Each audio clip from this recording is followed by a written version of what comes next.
like to welcome everybody to the April 28th regular meeting of the Marlborough Township Board of Education. Cindy, would you please call the roll? Sure. Good evening, everyone.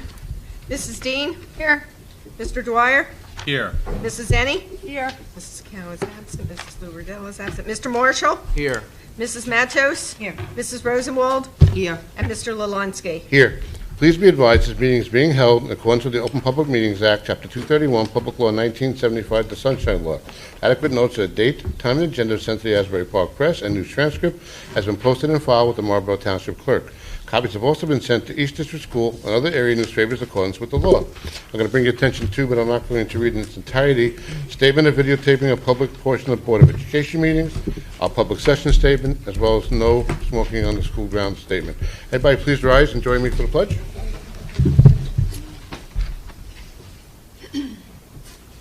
I pledge allegiance to the flag of the United States of America and to the republic for which it stands, one nation, under God, indivisible, with liberty and justice for all. Thank you.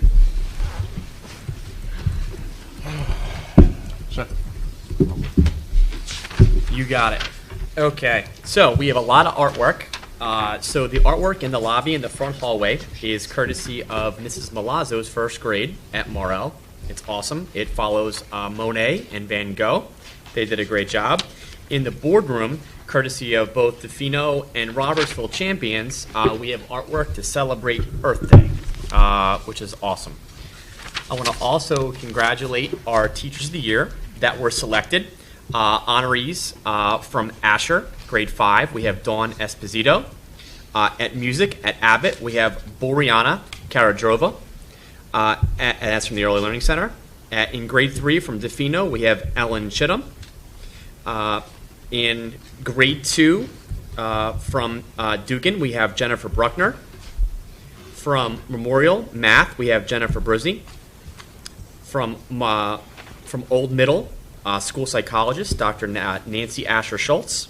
And grade 3 from Robertsville, we have Lauren Newman. So I want to congratulate all of our Teachers of the Year. They're going to join the board at the May 26th regular, and we're also going to have a separate celebration for them as well. So congratulations to all of our teachers. I'm going to steal the World Strides music performance announcement from Dr. Hibb. Steal, because I had the extreme pleasure of traveling with those students on that music trip. And I got to tell you, not only about the awards, and I'll tell you about the awards first. The show choir, the Amazing Show Choir, got the Gold Award again this year. Jazz Band got the Silver Award. And real quick about the Silver Award and the Jazz Band.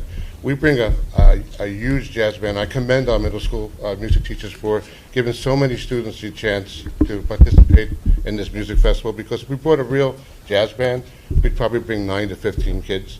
We bring close to 40 to 50 students as a jazz band, which is different than most districts will do, because we do give most students the opportunity.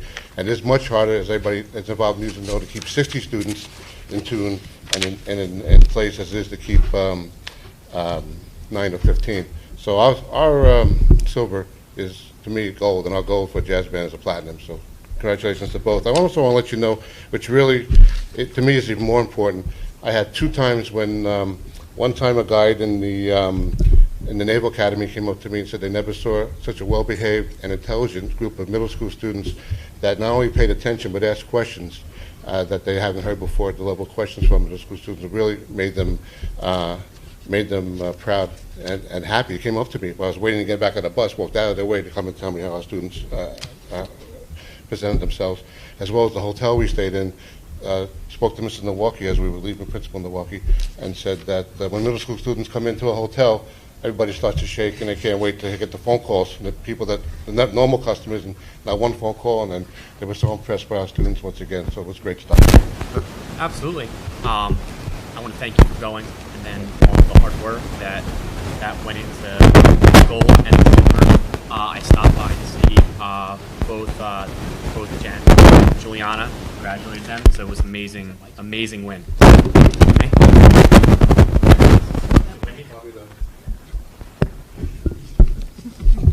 Ooh, I was hungry.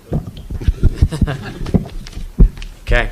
I'm very proud to let everyone know that we had the first place national winner in the 2014-2015 Toshiba NTSA Explore Vision competition, and that's coming from Memorial. The project, two of our 8th grade Memorial students, Priyanka Pillai and Karina Yan, were selected as the first place national winner this year, which is amazing in the grade 7 to 9 division. So I just want to draw attention to the fact that we go to Annapolis and we compete against all high schools and we win. We go and we compete against high schools for science and then we win. So it's pretty amazing. The winning title was Survival of the Freshest Preservation of Organic Food. It was a top project in the United States and Canada. They constructed a prototype, developed the website, and a 2-minute video conveying the vision. Each student's going to receive a $10,000 savings bond, and then with their teacher, Ms. Samantha Grislack, the students will travel to Washington, D.C. for the awards.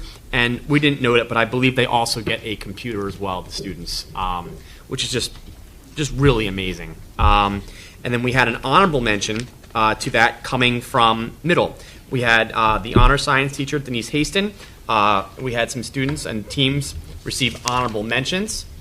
And Toshiba recognizes teams that score in the top 10% of all entries. And the first group created a project titled Electro Silk Blocks, and that was Anna Kai, William Kang, Amanda Kang, and Ivy Wang. And then essentially they were building blocks shaped like rhombic dodecahedrons that can tessellate, connect electromagnetically to form structures and allow buildings to remain intact even during disasters. The second project was entitled Lumiscope, entered by Mary Chen, Insha Chabra, Kelly Zhang, and Alyssa Thomas, and it was basically a future stethoscope aimed to reduce fatalities caused by heart and bacterial-related diseases. So we had just some amazing things science-wise to be proud of as well.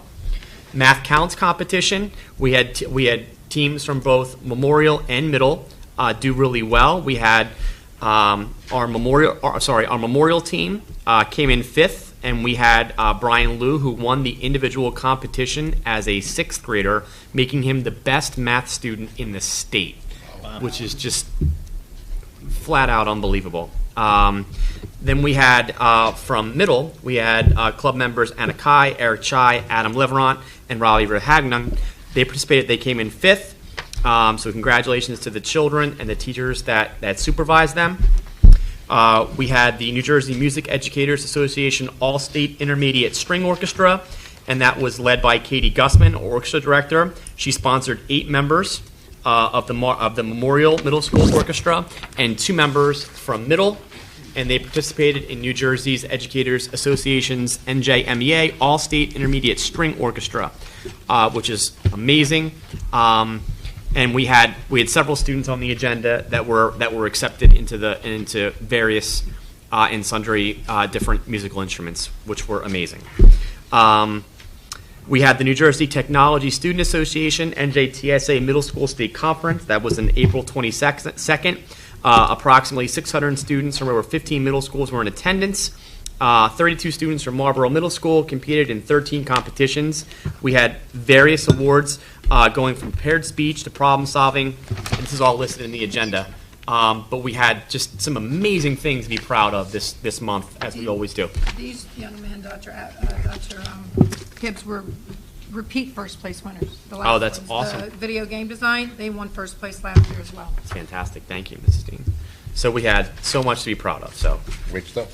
the only thing that I was asked to draw to the attention to for announcements would have been essentially it would have been an article in the Star Ledger, and it essentially talks about the opt-outs in New Jersey, and everyone received this, correct? Yes. And it essentially talks about the fact that there could be serious ramifications if we're below the 95%. It ranges from an action plan to meeting with every single parent at our last superintendent's roundtable, which occurred last Friday. The new executive county superintendent, Dr. Les Richens, spent a good amount of time talking about this and encouraging every superintendent really to ensure doing our best to make sure that every child is taking this assessment that we physically can, full well recognizing parents have a choice, just what's being conveyed to us by the state, and they're saying it absolutely could have funding implications, and that will be determined at a later date. So that article came out on the 23rd of April, so it would have been last Thursday. That's it, sir. Thank you, sir. I'd like to thank once again Tara Gostovich, DMD, who's the district's Emerald Level sponsor this year for the 2000. I'm sorry. I'm talking out loud. Keep going. I'll finish. 2014-2015 school year. We appreciate her sponsorship. I apologize. You're going to hand it back to me for a second. I wanted to recognize, so we had some amazing other things happen outside of Marlboro. The Martial Arts Academy received 2 gold medals in Bagua and Spear. Students Ashley Lynn of Marlboro Middle received a gold medal in Tai Chi and silver in Northern Style Long Fists. And Alex Chung of Marlboro Elementary received the gold medal in Pekwa and bronze in the sword. Apologize for missing that. Thank you. Mrs. Rosenwald, thank you for forwarding that to me. And we have some other things that are amazing happening as well, extracurricular-wise. School bus abstracts, ma'am. Abstracts will run on all our transportation, buildings and grounds drivers, and they all show statuses, driving status, privileges, and good standing. Thank you. Good news, good stuff. Any further communications? No, sir. Everybody received a copy of the superintendent's report, harassment, intimidation, bullying, HIB report, March 12th, to April 22nd, 2015, one incident. Anybody have any questions on that? Not confirmed. Okay, not confirmed. Yep. Following meeting dates are coming up: Tuesday, May 5th, special meeting. Tuesday, I'll be here. Tuesday, May 26th, regular at Frank Tofino Central Elementary School. Current enrollment figures are 5,262 students. That's 75 down from the same time last year. John, would you mind reading approval of minutes resolution, please? Approval of minutes resolution. Approval of minutes be it resolved that the minutes of the following meetings be approved as submitted. March 3rd, workshop and executive. March 10th, workshop and executive. March 17th, regular and executive. I so move. Thank you, John. Seconded by Dara. Any discussion on the minutes? Yes, sir. Yeah, I'd like to make a motion for an amendment to the, I guess it's the March 10th workshop minutes. The last paragraph on page 5, I would like to add a few sentences in there. I'd like the second sentence to read, to be Is that added. a new sentence? I'm sorry? Is it added sentence or a change? No, I need to add. Okay. So I'd like to add a second sentence that says, she specifically accused Mr. Marshall of verbally and physically attacking her, her husband, and her 9-month pregnant daughter. The next sentence I would like to add, oh, sorry, Could you repeat that again, Sal? What page was that on, Craig? I'm sorry. page 5, the last paragraph. Okay, you're going to have to repeat this. You want me to repeat that? Please. Sure.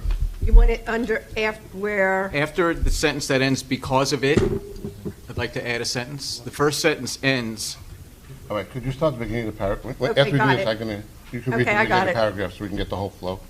okay. Go ahead. Mrs., so the sentence would read, she specifically accused Mr. Marshall hold on. of verbally and physically attacking her, Hold on.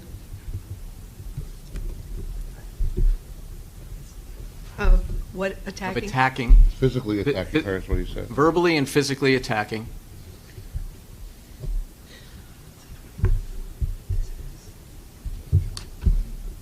her, her husband, and her 9-month pregnant daughter, period.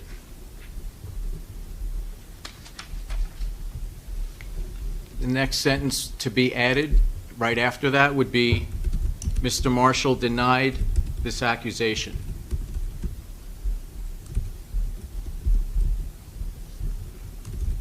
Period.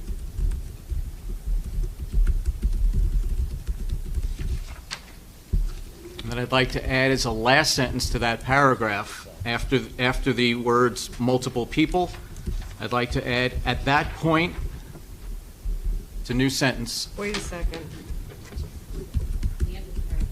Yeah, I've got that, but I've got to make notes where we're inserting this. I typed it out, I can hand it to you.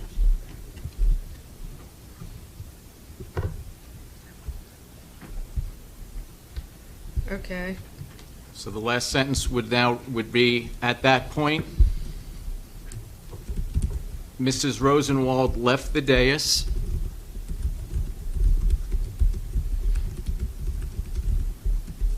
prior to the meeting being adjourned, period.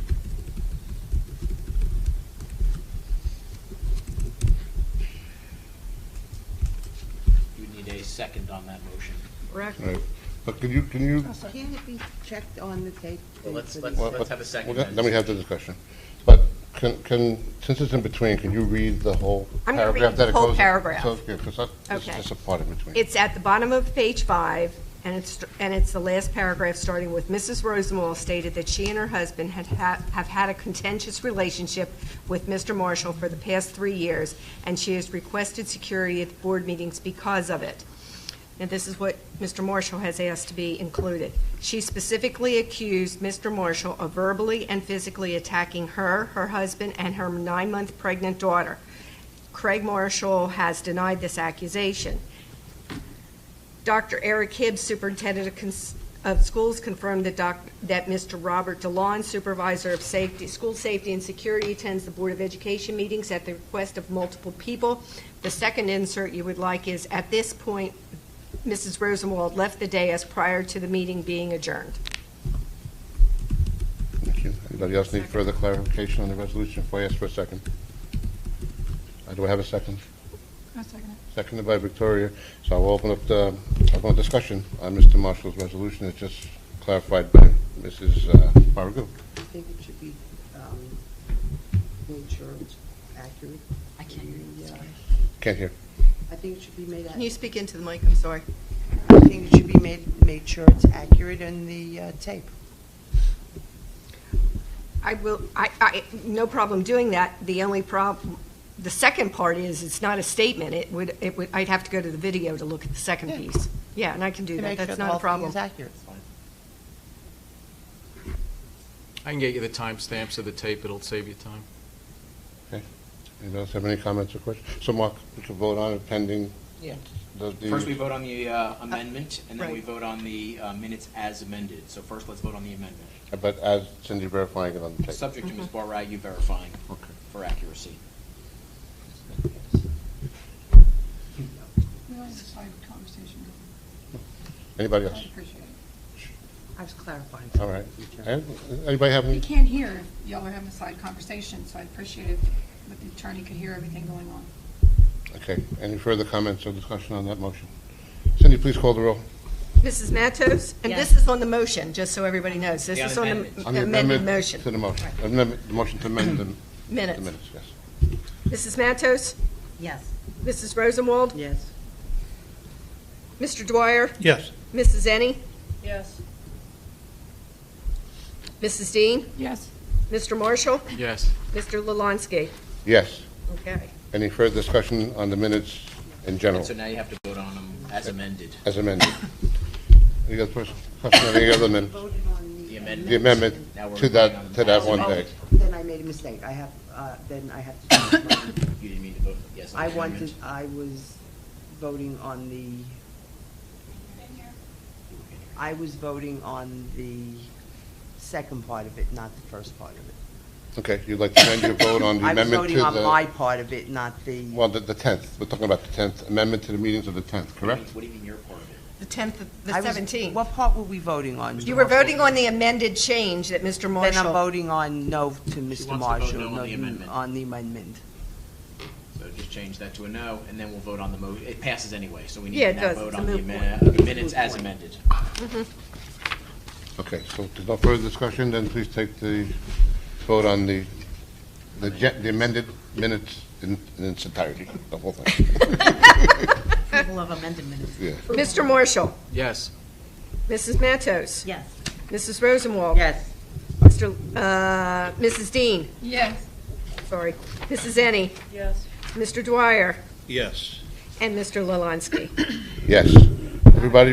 Everybody received a copy of the Secretary of Business Administrator's report, including their payroll certification and investment report. Anybody have any questions or comments on either of those items? Seeing none, Again, we don't have a big turnout tonight, so I'm assuming we don't have a big turnout on the clipboard, so, correct?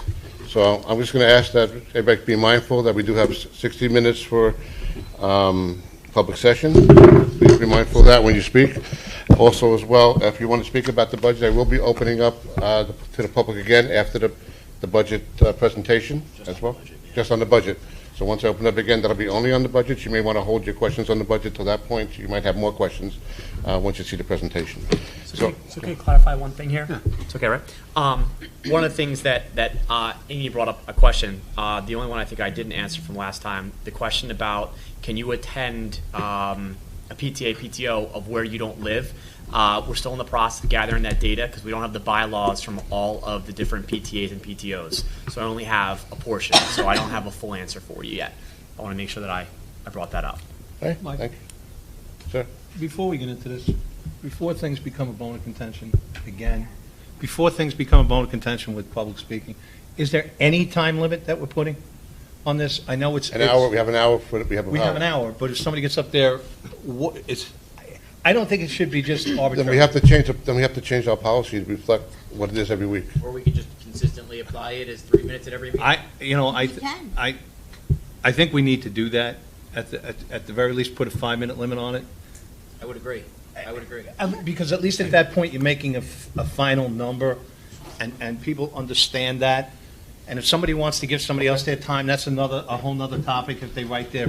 But I just think leaving it out there, people are going to get Well, I annoyed feel the at same some way, point. but if we have a lot more people who want to speak, I think we should abide by the 3 minutes at that point.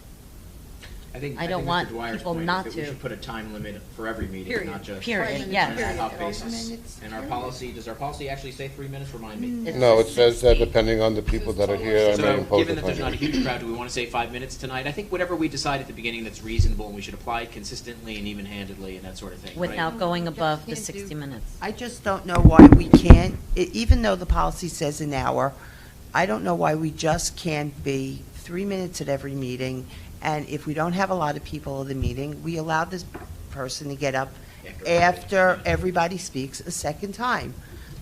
Because this way, no one can say that we're being arbitrary at the meetings. I think that's a good approach. That's the only thing I worry about, the arbitrary an end of hour, this. and not to go over an hour. You know, I'm okay with anything the board says. Yeah. So are you It saying all they're going to do enforce 3 the minutes policy. each, and then if they want to there's speak time at again, the they end, can just still come within back up and do their... and just do Within one. 60 minutes. Within And According just to one the policy. time, and then just get a second shot at an hour, and get one more chance if there's not a lot of people, not to go over an hour. Sir, works for you? I think that's a good idea. Thank Okay, that works for me. And then Okay, we can, and and we're then gonna we change can policy for that? revisit it, Do we have to and do then we policy? can revisit. Because our public Policy session, gives us a lot of but flexibility. we have to change our public session statement, because that's not what it says. It says, it doesn't So say let's that. change We have to change that. So should I look at it with Craig and bring it back to you, Well, I think you Michael? could write it. Mark, could Do you you just want write to it? write it? Yeah, sure. Okay. Thank you. Okay. Okay, so I'll be clear. We decided 3 minutes tonight at every meeting, and then if it goes, if we over 3 minutes, but we still have we're still under our hour, you can come back up and speak again, A second time. second time. Okay. So you have your yellow ticket there? Oh, yes, I got them. And we still don't have conversations back and forth in that. No, it's always at the end. Okay, so Cindy will raise the yellow flag. When is the minute You've left? got 1 minute left. This means you're done. We'll start with the clipboard, and then anybody's welcome to speak after that within the time limits I just talked about. So clipboard, I now open the public session. Clipboard is, First name, Greg Antonazio. I just need name and address at the microphone as well, sir. Greg Atanasio, 21 Samantha Drive, Morganville. Good evening, everyone. Unfortunately, becoming a familiar face to all Pick of the you. microphone, because I don't think I can hear you. Pick it up? Thank you, sir. Sure. When we last met last week, as you all know, I sent you an email. I apologize, as I did in the email. I was under the impression for at least a week's amount of time that our private meeting was to be held at 6:30, not 6 o'clock. Again, I apologize for that. It's my fault. I open up asking that I get an opportunity to speak to you all again in a private session. What this really comes down to is what it first opened up with is being treated fairly, with respect, for myself, on behalf of my son, my special needs son, and the way I always understood it from the superintendent, you could have a difference of opinion just as long as you talk with respect, you get treated with respect in return. I've been doing my absolute best to maintain that composure. Last week, due to unforeseen circumstances, I was put into a situation to where my son's now current full-time teacher sent out an email. The email was maybe 3 to 4 sentences long. When me, her, and Mr. Perno met in a room, it took her 5 minutes to verbally explain what she was trying to tell me in a 3 to 4 sentence email. So once I questioned her on that email, and I'm aware of the 3 minutes, so I don't want to get into the what was in it. After questioning her on that, I was met with basically belittling, emasculating, and quite simply how made to be felt more or less, how could I read into something so minor when actually you're using verbiage of my son being happier as opposed to sadder, and me being sensitive to my child's needs. When you're going to use verbiage in such a way, I asked her what she meant by it, and it turned out to be that there was a rhyme in which it was expressed to me that she never even, that I told her he would like, that she never even had him say aloud in the classroom.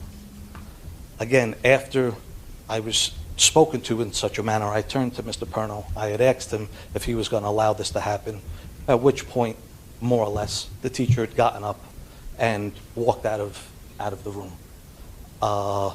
In my frustration from what I've been wanting to talk to you all about, I said what I did to Mr. Perno, out of frustration, clearly, and my bullet points in which I sent all of you are only getting bigger as time goes on. I just asked for that opportunity to speak more clearly to all of you about what's going on.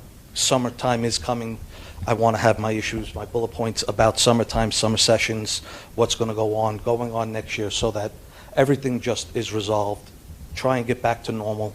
Clear, concise communication is all I want, with respect given all around. I thank you for your time. Thank you.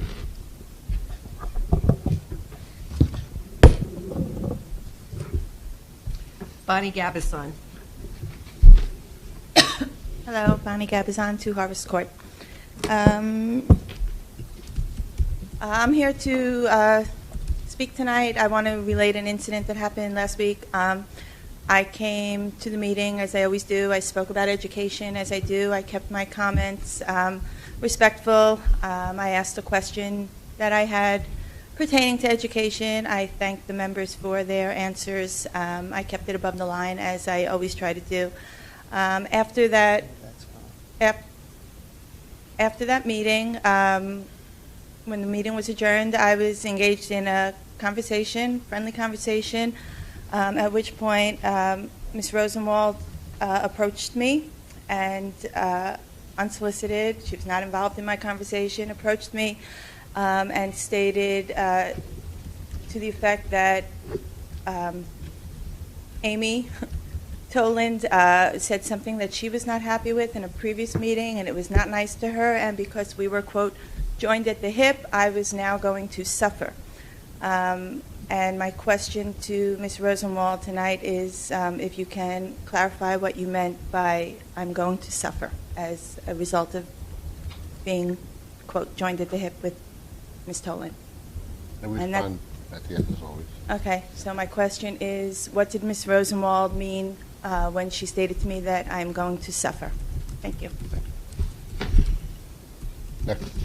Martin Zhang. Name and address, sir. Good evening, Martin Zhang, 132 Rolling Hill Drive, Morganville. I took my children to Washington, D.C. during the past spring break. We visited the Martin Luther King Jr. Memorial.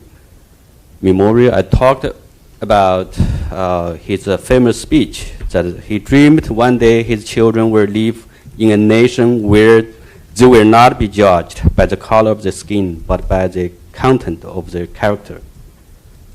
Martin Luther King's dream remains a dream in the Marlboro Board of Education. Our children are considered foreigners by Mrs. Dean, a board member, because of the color of their skin or their immigrant parents. Celebrating the Chinese New Year, in her view, is an evil coming out of the Pandora box. The Muslim students are called rag-headed. This board refused to do anything. Even Mrs. Dean knows something has to be done. So her husband stepped off from the chair of Marlboro Republican Party. This move again proves that she lacks the basic ability to make sound judgment. It's not her husband, but herself that makes the derogatory posts. She just refused to take the responsibility. What an irresponsible person. As a person who dares to forge a legal letter, Mrs. Dean is not trustworthy. I do not believe any excuse she made in the March 10th meeting. But this board keeps her as its leader. Many members called her friends. How many of you consider her as a friend? 4? This is a good number for majority if you count herself in. Do you think this friend thing is by chance or by choice? By whose choice? Think about it. We do not want a board run by a group of friends. It would be just like run by a dictator. This is exactly the case for this board. We want each member to exercise individual judgment, but you let the so-called friendship substitute integrous decision. What a shame. Shamefully, you defended her and asked forgiveness on her behalf. Forgiveness comes only after repentance and correction, which never happened here. It is time to stop cutting and let the wound heal by time. However, the wound can never be healed when this board takes as a leader that is not capable of making reasonable decisions for all children.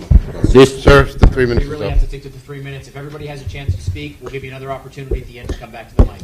Thank you. By the way, I think 3 minutes is just too short. It's just we can not lay out any serious reason, but just, I think 5 minutes would be more reasonable. We can talk about that. No, there's no other names. Okay. Anybody else in the public wish to address the board on any item? Sure. Gimp. Come on, Gimpy. Haven't I seen that scooter used by NFL players? Watch my moves, Dr. Hibbs, ready? It's good, Farrah. Oh, I like You can take that out of my time. Do you want my address? I'm actually here as a teacher. I Do you need- want 26 Nashua Drive, Farrah Bono? Thank you. You're welcome. I just wanted to thank you for clarifying the 3-minute, because when I spoke to give my tribute to Mr. Schifrinson, I was cut off, as I claim to be colorblind to Cindy's red card. But if you go back to the video, other parents did speak for in excess of 5 minutes. And having said that, when Dr. Gasworth used to sit where Mr. Vaughn is sitting with his high back chair to read the retirement tributes, the Board of Ed made it more of a special period honoring. It wasn't necessarily done at a public session, even though members from the public were allowed to get up and speak. And I think the board should consider maybe in the future, if they are honoring somebody who served the district for 38 years, maybe doing that at a separate time in the meeting, where yes, members of the public can speak on behalf of that individual and not have to be disjointed by the members of the public speaking on their educational or board issues. So it was just a suggestion. Thank you. It's a good one. Have a great night. Anyone else in the public wish to address the board on any item? Sure. No? You can do that thing.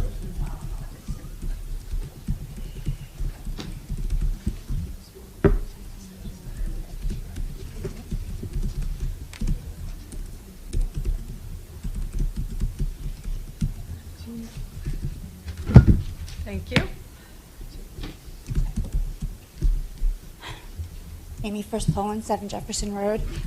To be honest, I wasn't going to speak tonight. I came in support, and I didn't know that if I wasn't at a board meeting, does it really happen? I'm not sure.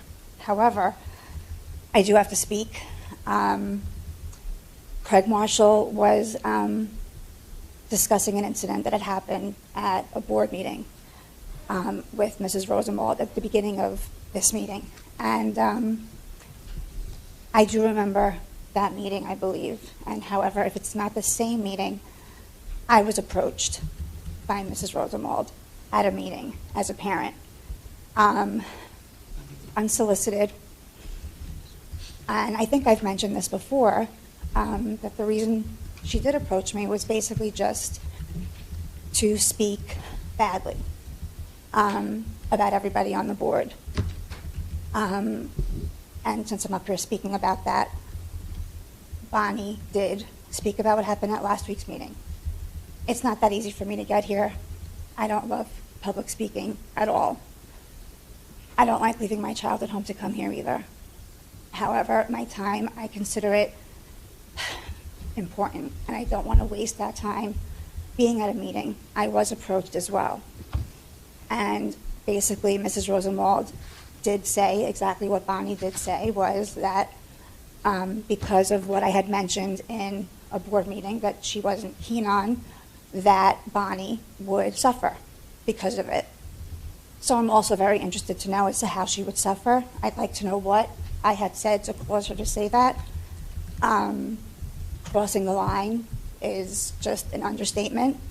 And I just want to know if all of you and everybody behind me does see what is going on at the board right now. And the only way to remedy that is to split them up. Because if you have an attorney here, I just would like to know if it's your personal attorney. I don't think that it is okay for the two of them to be writing back and forth to each other, to be whispering back and forth to each other throughout this entire meeting. I don't think that that's okay. I don't know why he's here. I thought that he was here to help us with all the issues that are going on. However, as a parent, as somebody who is coming here, I don't think that that's Okay, thank you. okay. Okay? Thank you. Anyone else in the public wish to address the board? All good? All right, we have some time left, so anybody would like to continue, as we said?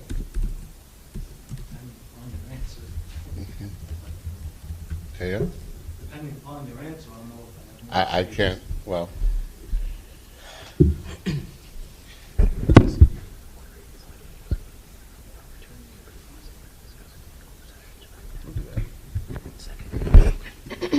Okay, well, well,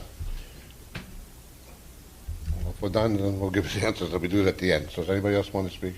You can speak at the second section again if you wish. Okay, so we'll start. What? Can I ask you a question? Sure. From the public question? From the... Well, we're done. We're going to answer now anyway, so if you want to say something. Well, I guess, just in case you're not going to answer. I just was under the impression, so I wanted to know if I was right or not. Can't the public email, as far as the I'm sorry, I just drew a blank of your name. Thank you. Can't the public email Mr. Vaughn any nice comments regarding retirements in the district? This way we can give them the appropriate amount of time? So we've actually had this discussion, and what I think would be better served, as long as it doesn't violate anything that shouldn't be violated, I think that at the beginning of every meeting, if we have anyone in the audience that would like to read something, I think that should just be pushed off to the personnel section, and I don't think it should adhere, in my opinion, to the 3-minute rule. You have people that have worked here for a very long time, and they've dedicated years and years and years of their life to the service of the kids in the town. I think they should be able to read it in entirety, not have to hand off whatever it may be. So I think that request is valid and awesome. So how do we communicate? Just want to make sure we communicate that properly so people know that's the new procedure. So well, we can. I think we can. We can certainly disseminate that to the community and to the staff, and then I think that Mr. Vaughn could be in charge, if we have retirements, of basically just saying, hey, does anybody here have any retirement comments that they want to read? And if they do, here's the process so that we don't adhere to the 3-minute rule, whatever it may be, so they can finish. Because I can understand how it can be very upsetting, and And to both the staff member who took their time to write something from the heart, and then to the staff member that wasn't allowed to have it read. Full on acknowledging that we needed to have a 3-minute, 5-minute rule to make sure the public comment went well. But that's what I would recommend. Is there any issue with that, sir? reasonable. Yeah, as So long you're as- going to push it to personnel. So after we approve all the personnel agenda items, then when Craig goes to read, those people will be able to come up and read at an unlimited time during personnel. That's right. At the That end of makes personnel. sense, Yeah. during personnel when we Yeah. discuss it. when all the other retirement letters would be read. Makes And that perfect way- sense. That way, it's all seamless, and then we don't leave anybody out being hurt in any way, shape, or form. Sounds good to me. Make it so. Thank you.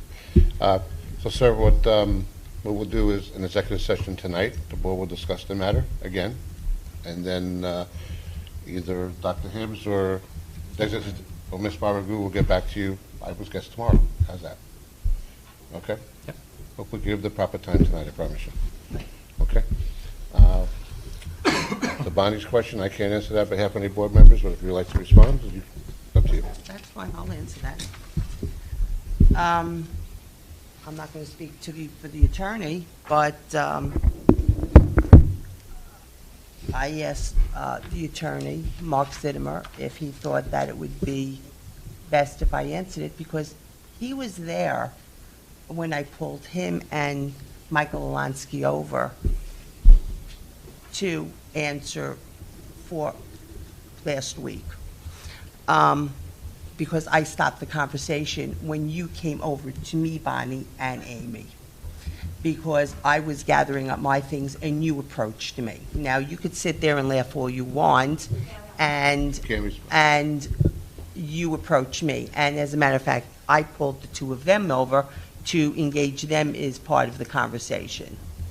Or actually, Michael, I don't think you pulled me over. they called you over. Bonnie You, pulled me- Bonnie, Bonnie pulled me over. Michael, they called you over, and then I made sure that Mark came part of the conversation. Somewhere, I called you over. Bonnie's the one that pulled me over. Bonnie didn't pulled pull you me over, and then I called the attorney over, because I wanted to make sure that this entire thing was above board.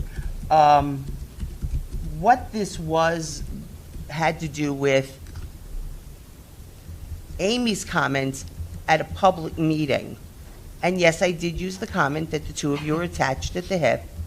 And I did say to you that I was going to introduce you to a bunch of my contacts in Washington because of your advocacy. But because of Amy's comments, and Amy, you could sit there and laugh all you want, and that because of her comments, I was no longer going to introduce you to not only my contacts in Washington, but my contacts in Trenton.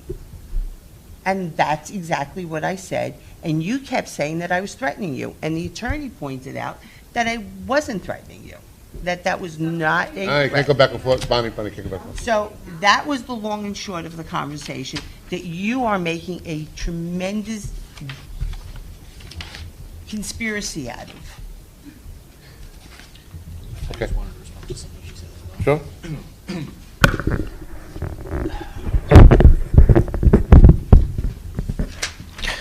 Just in response to your question, I represent the board. I don't represent individual board members, but if at any time during the board meeting, a particular board member has a question about protocol, meeting issues, and so forth that they want to ask me privately, I will respond to those questions.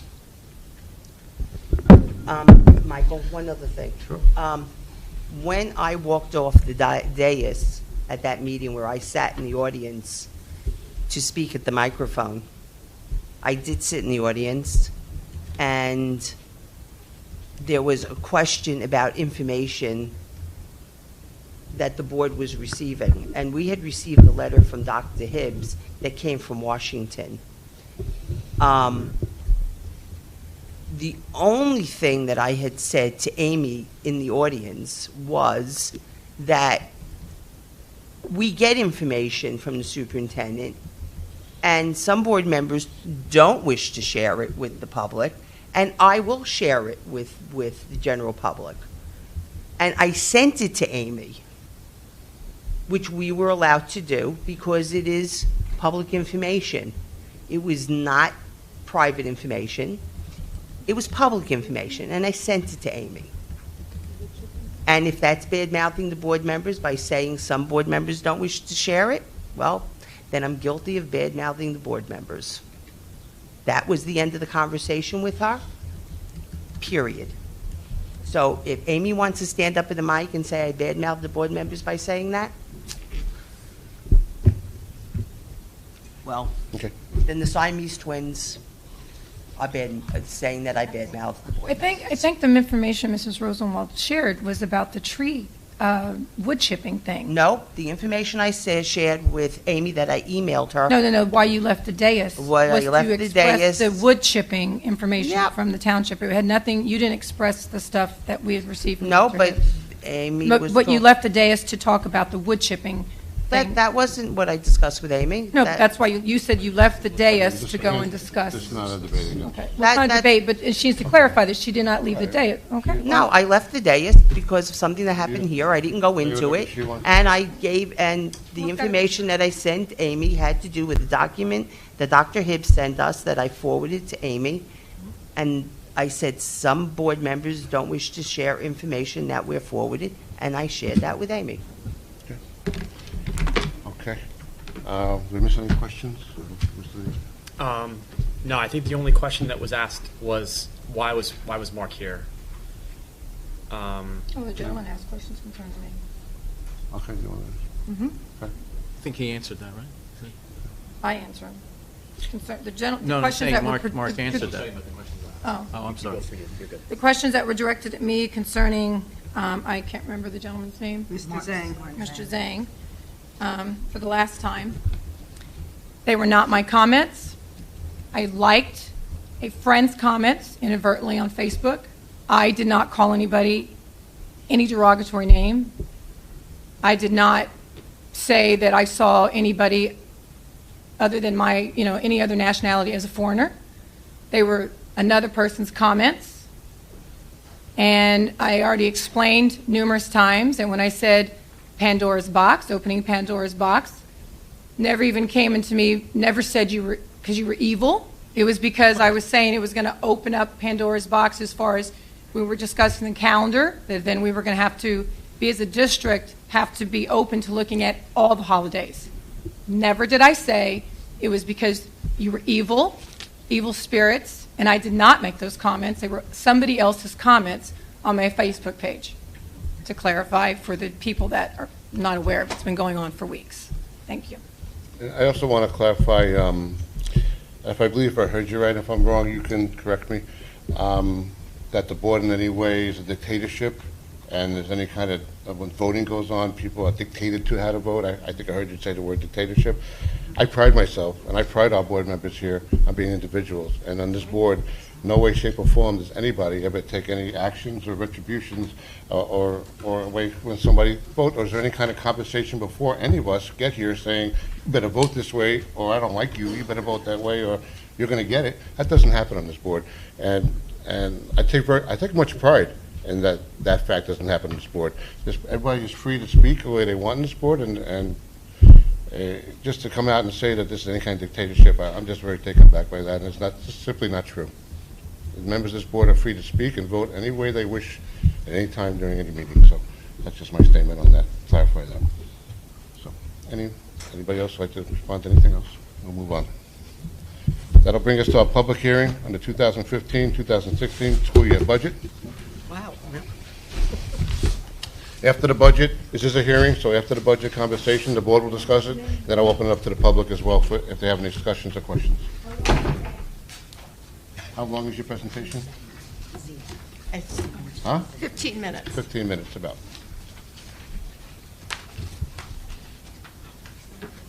So where did my partner in crime go? I don't know. He took off. You want these off? What? Yeah, but he I'm started. going to move. Do you have cards for me to hold up for you, Cindy, for the 15 Yeah, minutes? please, here. I'm going to move. Stop. I'll put a yellow one up at 14. But it's not about me, it's about the budget.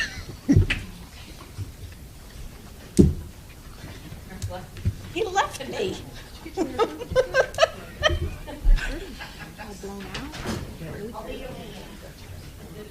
Okay. You do not want to be a wingman. Oh, there he is. You do not want to be a You wingman left on the me. budget. It's a bad time to be a wingman. Oh, no, wait, you've got enough of them, so don't go there. I'll go sit Sit the there. joint seat. Exactly. You get a water. Yeah, they did.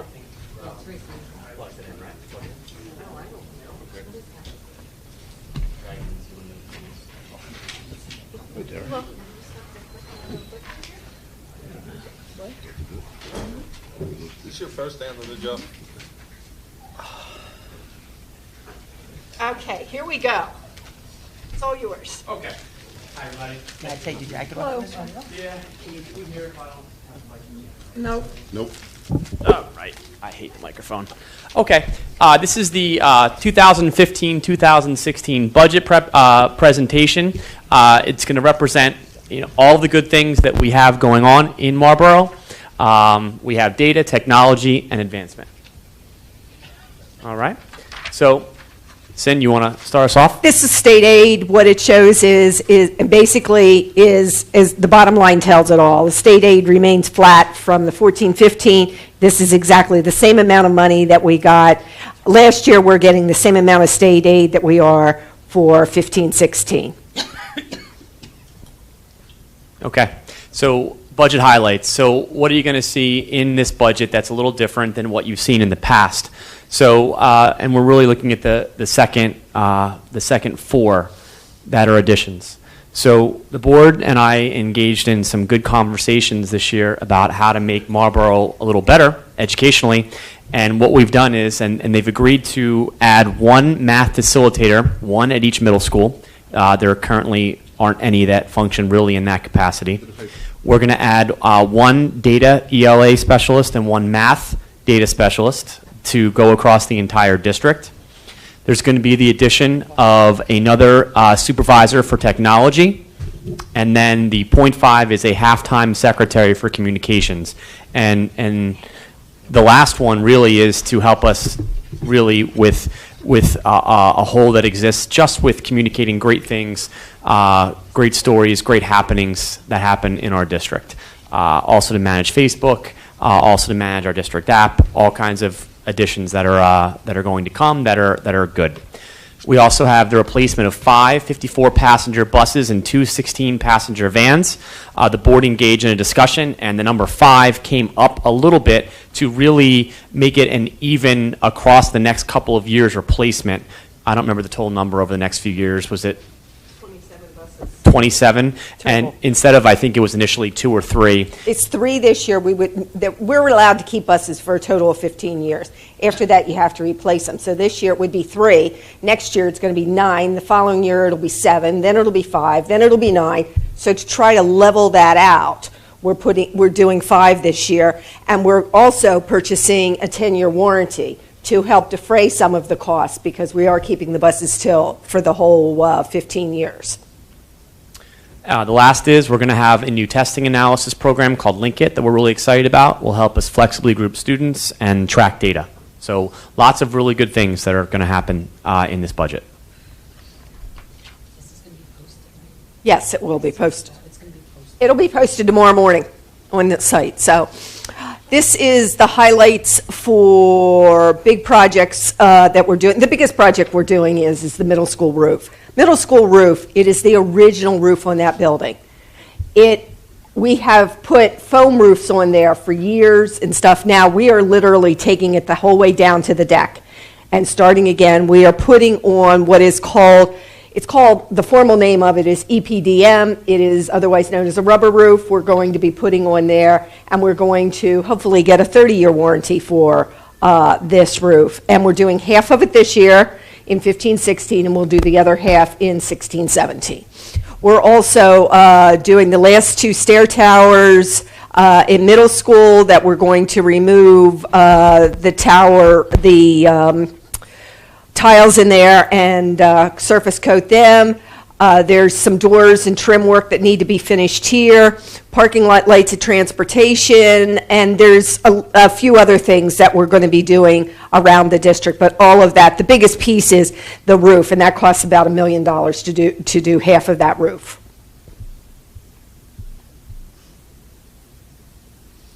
Health benefits for 15-16.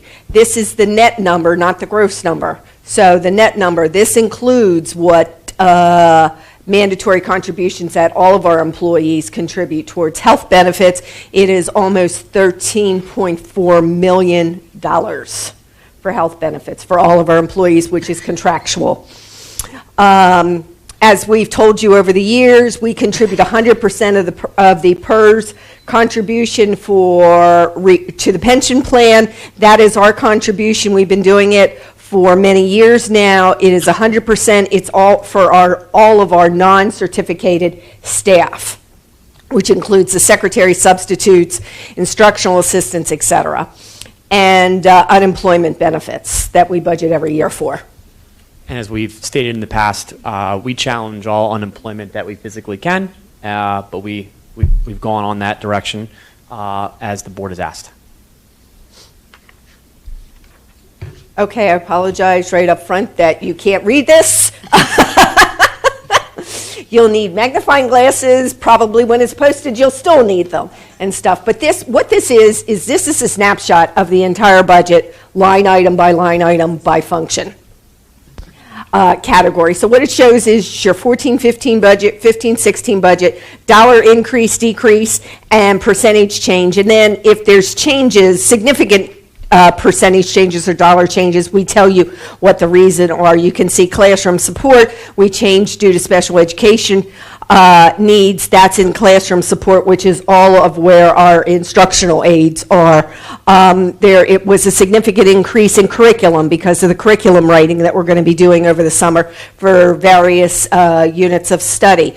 We're doing a wireless upgrade, maybe we're budgeting for it in the budget for district-wide.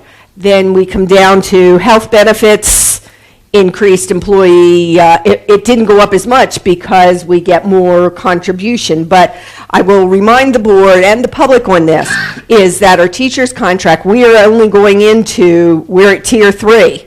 We're going into tier 3. So tier 4, we have one more time, and that'll go into the next contract. You will top out on Chapter 78. So your contributions will not go above that.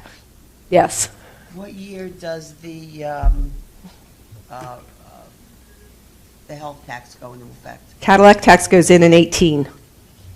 And what percentage? It's 40%? It's 40%, I know, it's 40% on $25,000, and either the insurance company will pay and pass it on, or we'll have to pay. It's not been determined yet. Well, what we've been told and what we've been reading is it's paid by the health insurance company, the provider. And it will Of be course. passed on to us. Of course it will be. And it's a 40% tax. So, the next increase was the integrated preschool program, because while we are getting revenue from the preschool program, you also have increased costs, but your revenue balances out that increase, but you still this is on a budgetary side. Special ed, you had some increased student needs in your special ed classes.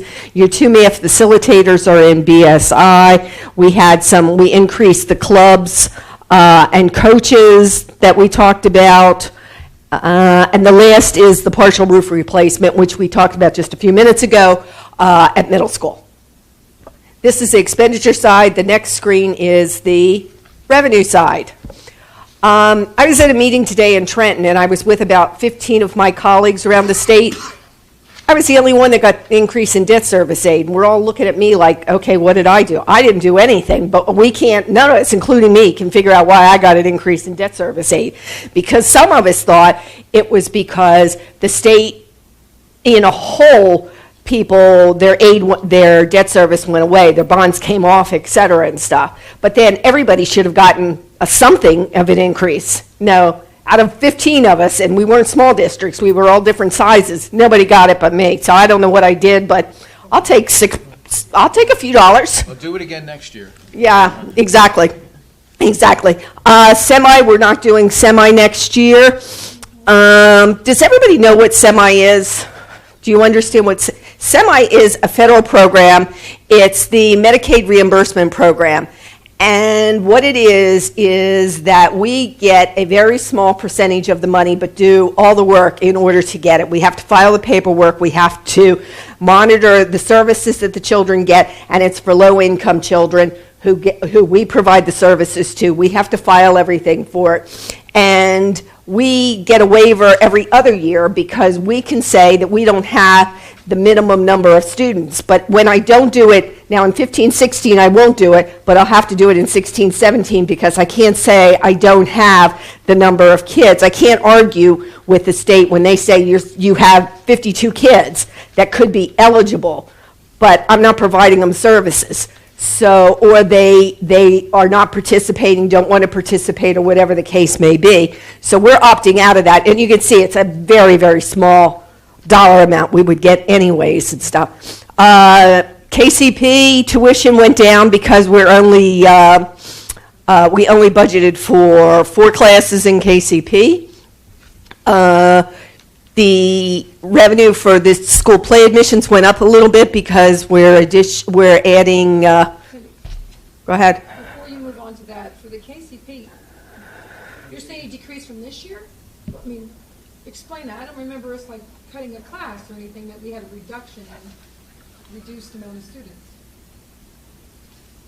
Last year, we budgeted for 5 classes. We only opened 4. We budgeted for 5 last year. We only opened up 4. Okay. So you This had year. 100 extra in there that we didn't actually Correct. get. Okay. Correct. Correct. Gotcha. Let's see, where was I?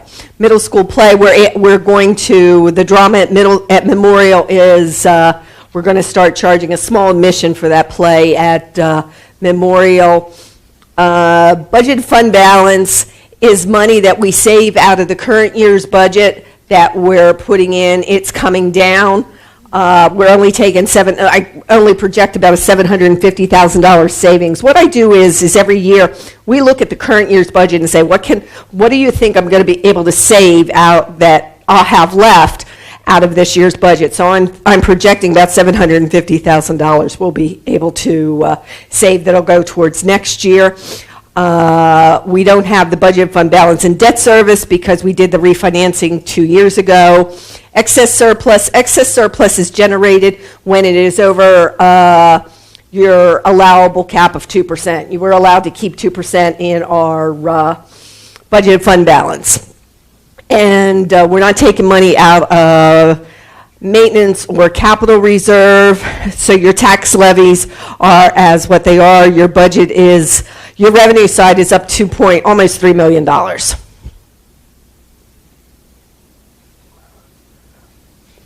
Where does all the money go?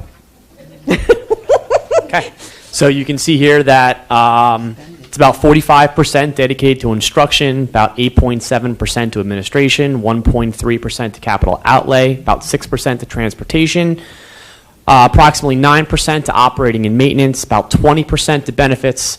Staff development is 0.1, people support about 9.5.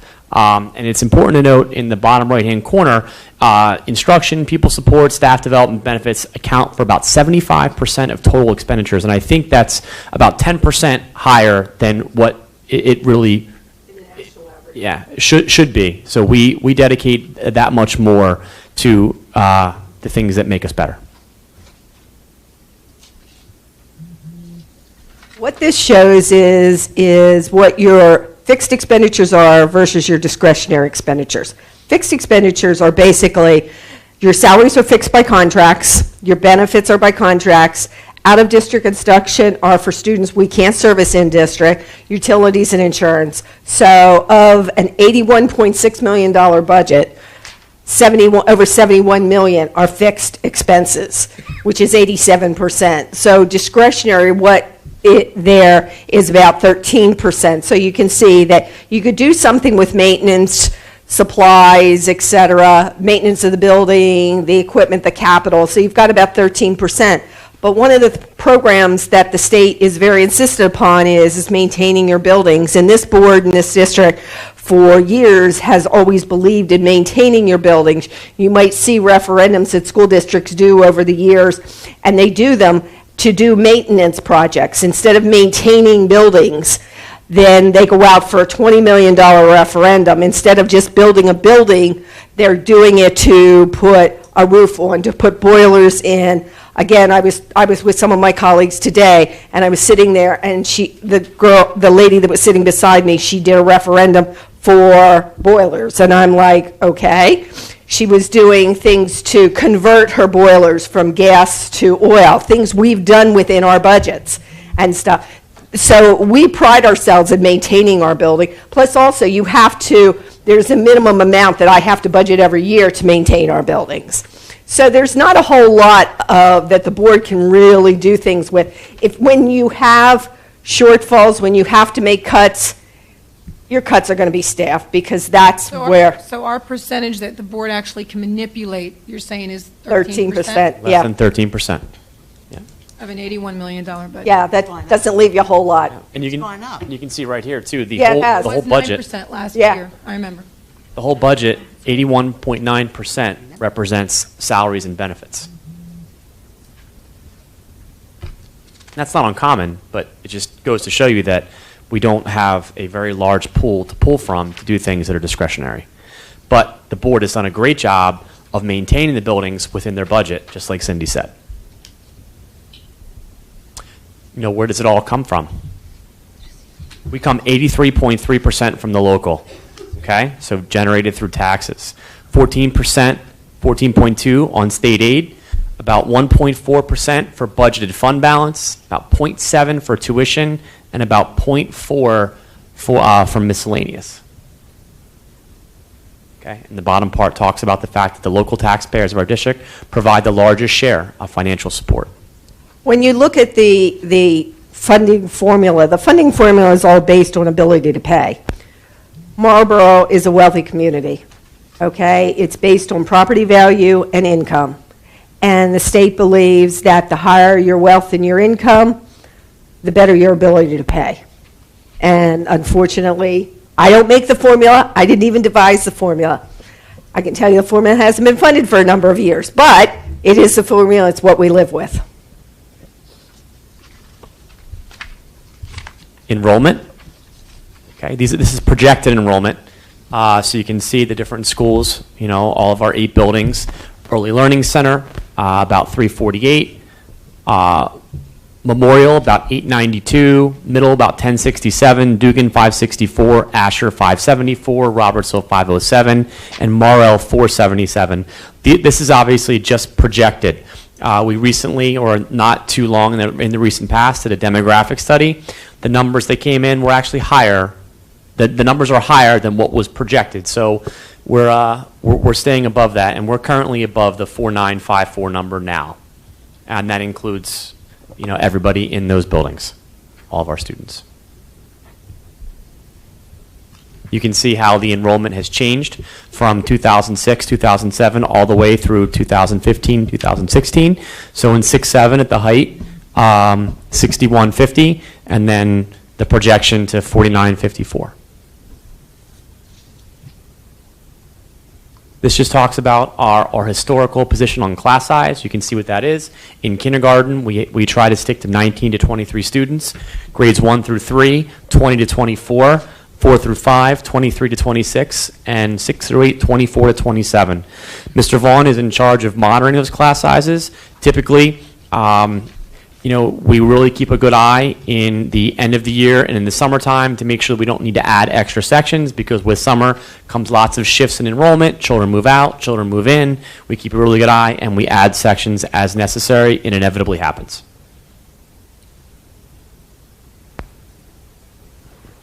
What this shows is just a snapshot of the budget history for the past 3 years, the current year, and the 15-16 budget. The budget in dollars, the dollar change, etc.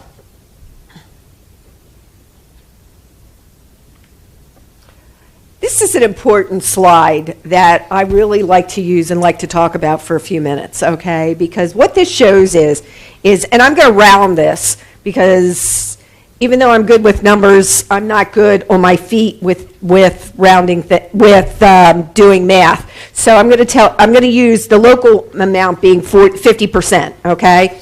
So let's say your local share was 50%, and your tax bill was $10,000, and it costs over $12,000 to educate a child. So you're not even paying half of what it costs to educate one child. And if you've got 2 children or 3 children, you're doing really, really well. So what this shows is that for what you pay property tax-wise, illustratively, okay, you're getting a good bang for your dollar here. This is another thing we got out of the Star Ledger, and we get it every year. What this shows is what the average tax bill is, and this is a year old because the tax bills won't go out until June, actually in July, and it shows what the average tax bill was for other I districts like us in Marlboro. And you can see that if you want to go to Monmouth Beach, if you're going to go to Avon, their taxes are lower, and yeah, they have the nice beach and the water, and that would be nice.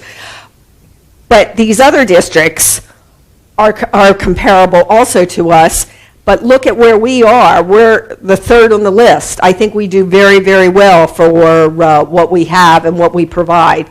Colts Neck, our next door neighbor, look at what their average tax bill is compared to us. I think it's very illustrative of what we do and how hard we try to, and are conscious of the taxpayer. What this shows is the analysis of the tax impact over the years. So you can see our budget is going up about 1.8 cents, and you can see based on the assessed valuation what the impact would be, and then you have the 5-year average in the last column.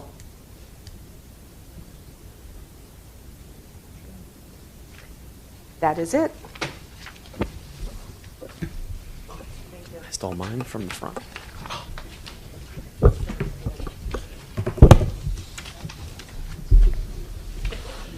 Thank you, Cindy. Dr. Hibbs? Before we open to the public, any other questions from board members?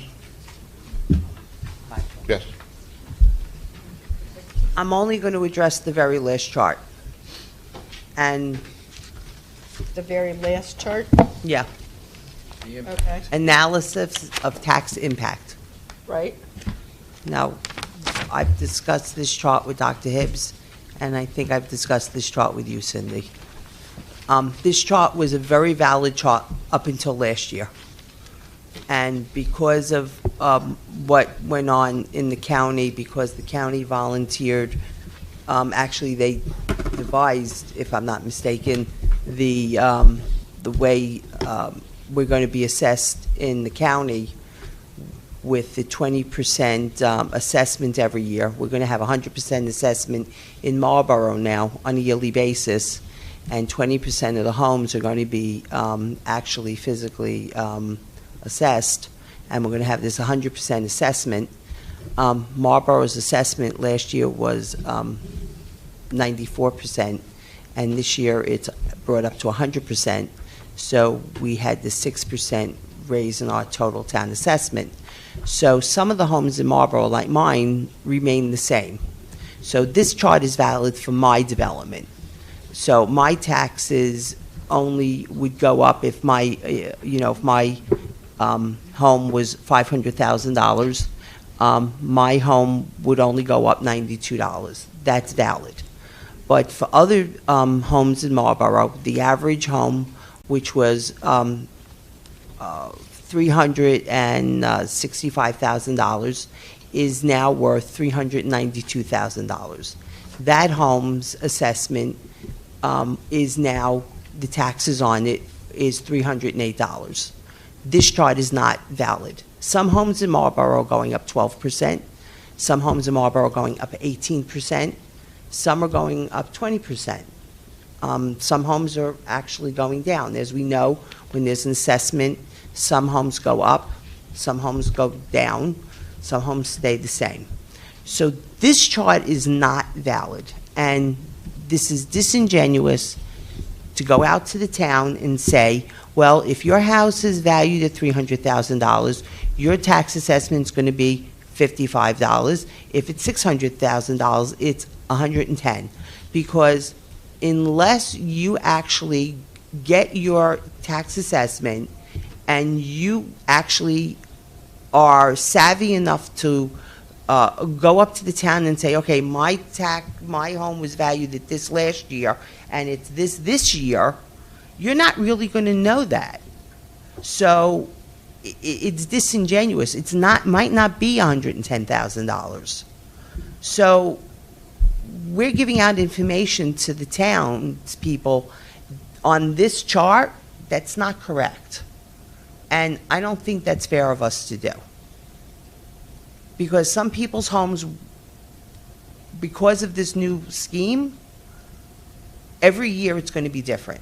So my home might jump next year, or if it jumped this year, if I was one of those homes and my house jumped, I wouldn't have fit into this model.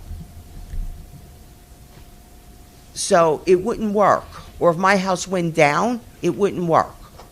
So it just is not really the chart we should be giving out. We should be saying, check with the town. We shouldn't be doing this. You want to respond? Doesn't matter. My point of view in this is informational purposes only. Okay, I do not go by people's assessments, etc. Honestly, if you want to say that, this whole thing doesn't apply to anybody. This is information based on the assessment. If you have a house assessed at $300,000 at this year, this is what your tax would be. If your house is assessed at $300,000 this year, this is what the change is. I don't set taxes. I do not do assessments. We don't do anything. This is an informational piece of information. It's not a point of, because all this is mathematical computations as far as what the change is going to be. I don't do all the other things to it. But what it's doing is it's saying to people that you're going to pay $110 more, and in fact you're not. So someone who's saying, okay, well, my house is assessed as $500,000 is going to pay $110 more, and in fact, they're not. They're going to be paying much more than that. I understand what you're saying, but that statement could have been true for any year, because you have to. No, it really couldn't have been. Yes, you could, because a person's assessment in their individual homes change from year to year. No, if you do a change in your home, if you add a pool, if you add a bathroom, you do this, you do that, your assessments change. Only if you do an improvement, and they are aware of that. But because of the new scheme with the assessments. Well, the demonstration program. Yes. But again, that has nothing to do with us. We're not a part of that. No. Oh, okay. No, does anybody else want us not to include this? Okay. Thank you, buddy. Anybody on board members, questions or comments on the budget? Sir. Can we make comments now on this, before we? You can make comment when you vote to explain your vote. You can make comment now. No, I'll Whatever you make it wish, now, sir. and I'll be very brief. Last year, I had asked the administration for a lot more transparency and clarity during the year as it relates to what would be going in the budget. I have to say, to their credit, they have been crystal clear as to what was going in to impact this year's numbers. I believe they've worked very hard, and so have most of the members on the board, to ensure that every dollar spent goes to giving our children a great education and a great future. But there are a number of issues that impact this budget that I truly, fully agree with. Negotiated contracts fixing roofs, new school buses, and building improvements, to name a few. But I made a statement last week that I don't want to go back into the whole thing, but I basically said I don't want to spend another dollar of our money to support Park and Common Core related technology and curriculum until this state gives clear direction as to where we're going. To hear that Park and Common Core might not be around in 2016 is troubling, considering the amount of time and money this district has spent. I believe we, this district, as well as all school districts, should declare a moratorium on spending additional funds on these programs until there's complete and full clarity on all of the issues. I believe also that if the federal and state government wants to mandate how and what local districts teach their children, then should mandate the appropriate cash to accomplish this. Raising taxes whether it be $1 or $100, because raising taxes higher than we have to because of something that might happen, to me makes a little sense, and I really don't have the stomach for it. So I'm going to be voting no on the 2015-2016 budget. Thank you. Thank you, John. Anybody else? Greg? Hey, just a question to what Mr. Dwyer just said. What amounts, in terms of the technology, are really because of Park? I'm not clear on that. I'm not understanding that. Would we be doing technology regardless whether Park existed now or not? Absolutely. Yes. So I'm confused. I think, yes, the short answer to that. I think to John's point, John is basically, if I can try and summarize. Go right ahead. Look, we've been given one of a host of unfunded mandates from the state, and that's just typically what happens. It's not fair, it's not right, it's just what they do to us. On the flip side of that, everything that we've done, the $1.5 approximately $1 million we put in for our for tablets, for our over 5,000 Chromebooks, yeah, that would have been best practice anyway. So that would have gone in whether it was Park, or whether it was Smarter Balance, whether it was insert test name here. Do we use those to take the Park exam, which measures the Common Core? Of course we do. Are they used for a host of other things in addition to that? Absolutely. Undeniably, they are embedded in so many different fabrics in our district that are great, engage our children with apps and the newest technologies. So yes, they would have been used. They would have been used for other purposes anyway, and that's really what they are. But you needed a way for all of our children to take the test, and computer labs wouldn't have cut it in schools with 500 plus kids and middles, which have virtually double. And our goal for a while has been 1-to-1. Absolutely. Way before we heard. Yeah, and When you we first are heard about the first one, was Park, and we were still going to 1-to-1. you're on the cliff. Next year you're fully 1-to-1, and our tech is going home with the middle schoolers. I have a question. Sure. In this budget, I know we discussed it, but in this budget, is there any plan, or is there a plan in the future for the Chromebooks to be replenished in any way?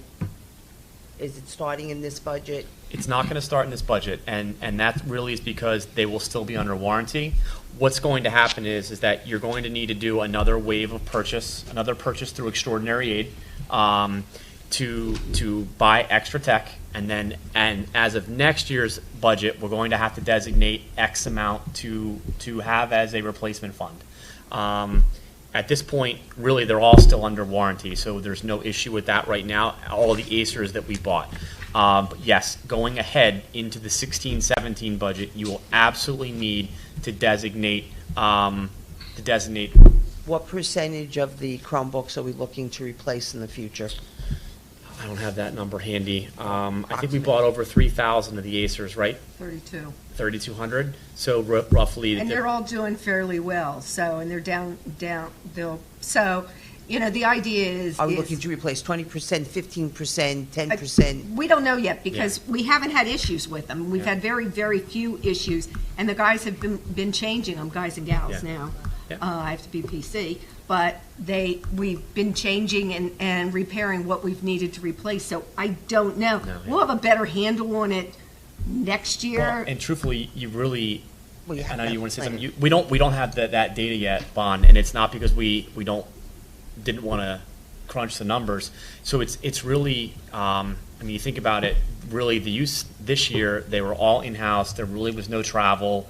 We have to see what this looks like when they go home with the 6th, 7th, and 8th grade students, to represent what that may or may not be. And we're going to have to cross that bridge when we come to it. But there's going to have to be good, hard discussions about how much you want to allocate into the actual budget outside of extraordinary aid to maintain and then to progress. Even right now, if you say, well, what's the life expectancy of a Chromebook? You get different answers from different people. When will they stop supporting it's not finite. So we do know that, there are times when, there's little things that happen. There's been issues with the track pads that we've had to fix. We've only had a very few number of our staff members actually crack a screen. So and they are traveling with staff members. The bags we picked out as through the tech committee, we beat around, and they're solid, that will supply. They're Eric-proof. They are Eric-proof. Yeah, my mom invested in LO Bean, which guarantees their bags for life. I don't get paid from LO Bean, right away. So we have a good way for them to travel. How many computers would we have to buy to make sure everybody has one in their hand, or have we accomplished? We probably have that. Yeah, we do. Because there's a notation that says $475,000 in extraordinary aid that might come in extraordinary aid. Yes. Yeah, Is going to be used to buy new Chromebooks for the 6th, Right. 7th, and 8th grades. right. We're going to buy about 2,000. So that every 6th, 7th, and 8th grader go home with a brand-new Acer Chromebook. And that will That's the plan. leave some extras. Correct. Yeah. As backups, Because we right have now, some- the way that it's set is, you don't have enough to be one-to-one if they. Well, that's my question. How many were we missing out of that? You- Because I thought we had most of. Yeah, I thought we had most. You weren't 2,000 off. I thought we had the nut covered. Except for the, BSI, Yeah. G&T, Yeah. those I'm pointing classes. Farrah over Yeah. there. They can't, if you go by number of children, we had enough. Yeah. But when you go by classes, you don't. Yeah. So, So once we Once take, again, a numbers game, huh? so once we No, take them no. out What of, it No, means is that, no, so if you no. take middle school, for instance, they don't, in not traveling, you did not have enough to cover the amount of children, because what happens is that you couldn't physically move them, they would be. So there just wasn't enough based upon that. Going home, there will be, but you need to buy some extras. The way it's noted here just confused me a bit, because I thought no, so in other words, we're going to take the ones out of the middle school Yes. and fill up those classes into Yes. the BSI in those classes? yes, We're going to fill in. Because the kids are not going to be traveling with them. correct. Yes. Yeah, That is they're going to correct. be contained in classrooms. So, for instance, to take Mrs. Bono over there, who's doing a cheer, there's going to be She might get out of that there's chair going and to be do a bank of jig over there. Chromebooks in her room. Oh, no, not here, she's not. She can do that over in the parking lot over there, but Yeah. not here. No pens, but she gets Chromebooks. Okay, all right. Thank you. Right. I was only going to say that, I know that, to Bonnie's question, right now, we're just talking about like breakage, and Yeah. no one on the board has ever said we want to get the new great latest model, just get rid of what we have just to buy new Chromebooks. It's just whatever Yeah. breaks and whatever happens. But just like when we used to have our computer rotational plan every so many years, we knew we had to buy new computers. And to your point, we don't know that yet. No. It's too new. You don't. You absolutely You have to don't. learn by the experience first. But I was under the impression that once we did one-to-one in the 6th, 7th, and 8th grade, that we were going to have to rotate those computers. That was the discussion the technology committee had years ago, when Dr. Abbott was here, that we were going to have to rotate those computers every 3 years in some fashion, whether those computers would then come back to us and go to the lower grades, and we would have to get a new computer to give the new kids coming in, the new sixth grades. That'll have to be dealt with. That's what we dealt with. But a third of those computers are going to have to be replaced, in my mind, every 3 years in the middle school. It very well may come out that way, Bon. The problem is that the Chromebooks are so new, they're not actually dedicating an end of life to that. I'm not even talking about end of life. I'm talking about you're doing one-to-one with those kids, and those you're going to have to replace a third of those computers, because those computers are going to have to last a sixth grader 3 years. Correct. And they're going to go home back and forth for 3 years with a sixth grader, and back and forth. And so I'm just saying, not in this budget, but we're going to have to think about replacing those computers, a third of those computers every 3 years. Actually, you'd be buying about Approximate. 600 every year because your new sixth graders coming in. It's basically what you're doing. Yeah. And then rotating down. and rotating down and getting rid of the. We have so many options. We know we're going to have a buyout program where parents Exactly. can buy them. We The got to talk parents about buy it. them, whatever. Yep. So I'm just saying, okay, and Michael, can I just say one more thing? I'm not gonna go over what I said a couple of weeks ago when Cindy presented the budget originally about my vote. I'm voting no. The gist of it is that I had said that at that time that I didn't feel that the budget was sustainable. You know, Cindy had opened the budget conversation with that. We were $2.5 million in the red, and the reason being was that we, because of our contractual obligations. As I said before, that in 2018, Cindy gave us the year, we're going to be paying 40% on our health benefits at $25,000 and better. Whether we pay it or whether the insurance company pays it, and it'll be passed on to us, that was a very large part of our contractual obligation. That's part of the sustainability of our contracts. The budget was done. I can't argue with a lot that's in the budget, but that part of it, the contractual obligation, across the board, I was very disappointed with the way the contracts were negotiated. I voted no for all the contracts, and because of that, I have to vote no. And I'll leave it at that. Okay. Anybody else? But Cindy, you did a great job, Just Eric. You did a I great job. wanted a quick question on that Thank for you. Cindy, because I remember asking you, Cindy, when we, and I appreciate you guys bringing it to us so early this time around. No problem. It really helped. I did ask you at that time if... Can't hear you, Debbie. I did ask you at that time if this is sustainable, and I remember you telling me it is a sustainable budget. That is correct, still. Yeah, it is correct. Each budget stands on its own, okay? And the thing was that one of the points that maybe I didn't make clear enough when we opened our budget discussions back in February is we had told you, Dr. Hibbs and I had told you were going to be over $2 million behind the eight ball because of contracts just to maintain what we had. Okay, staff benefits, whatever you have, it is what it is.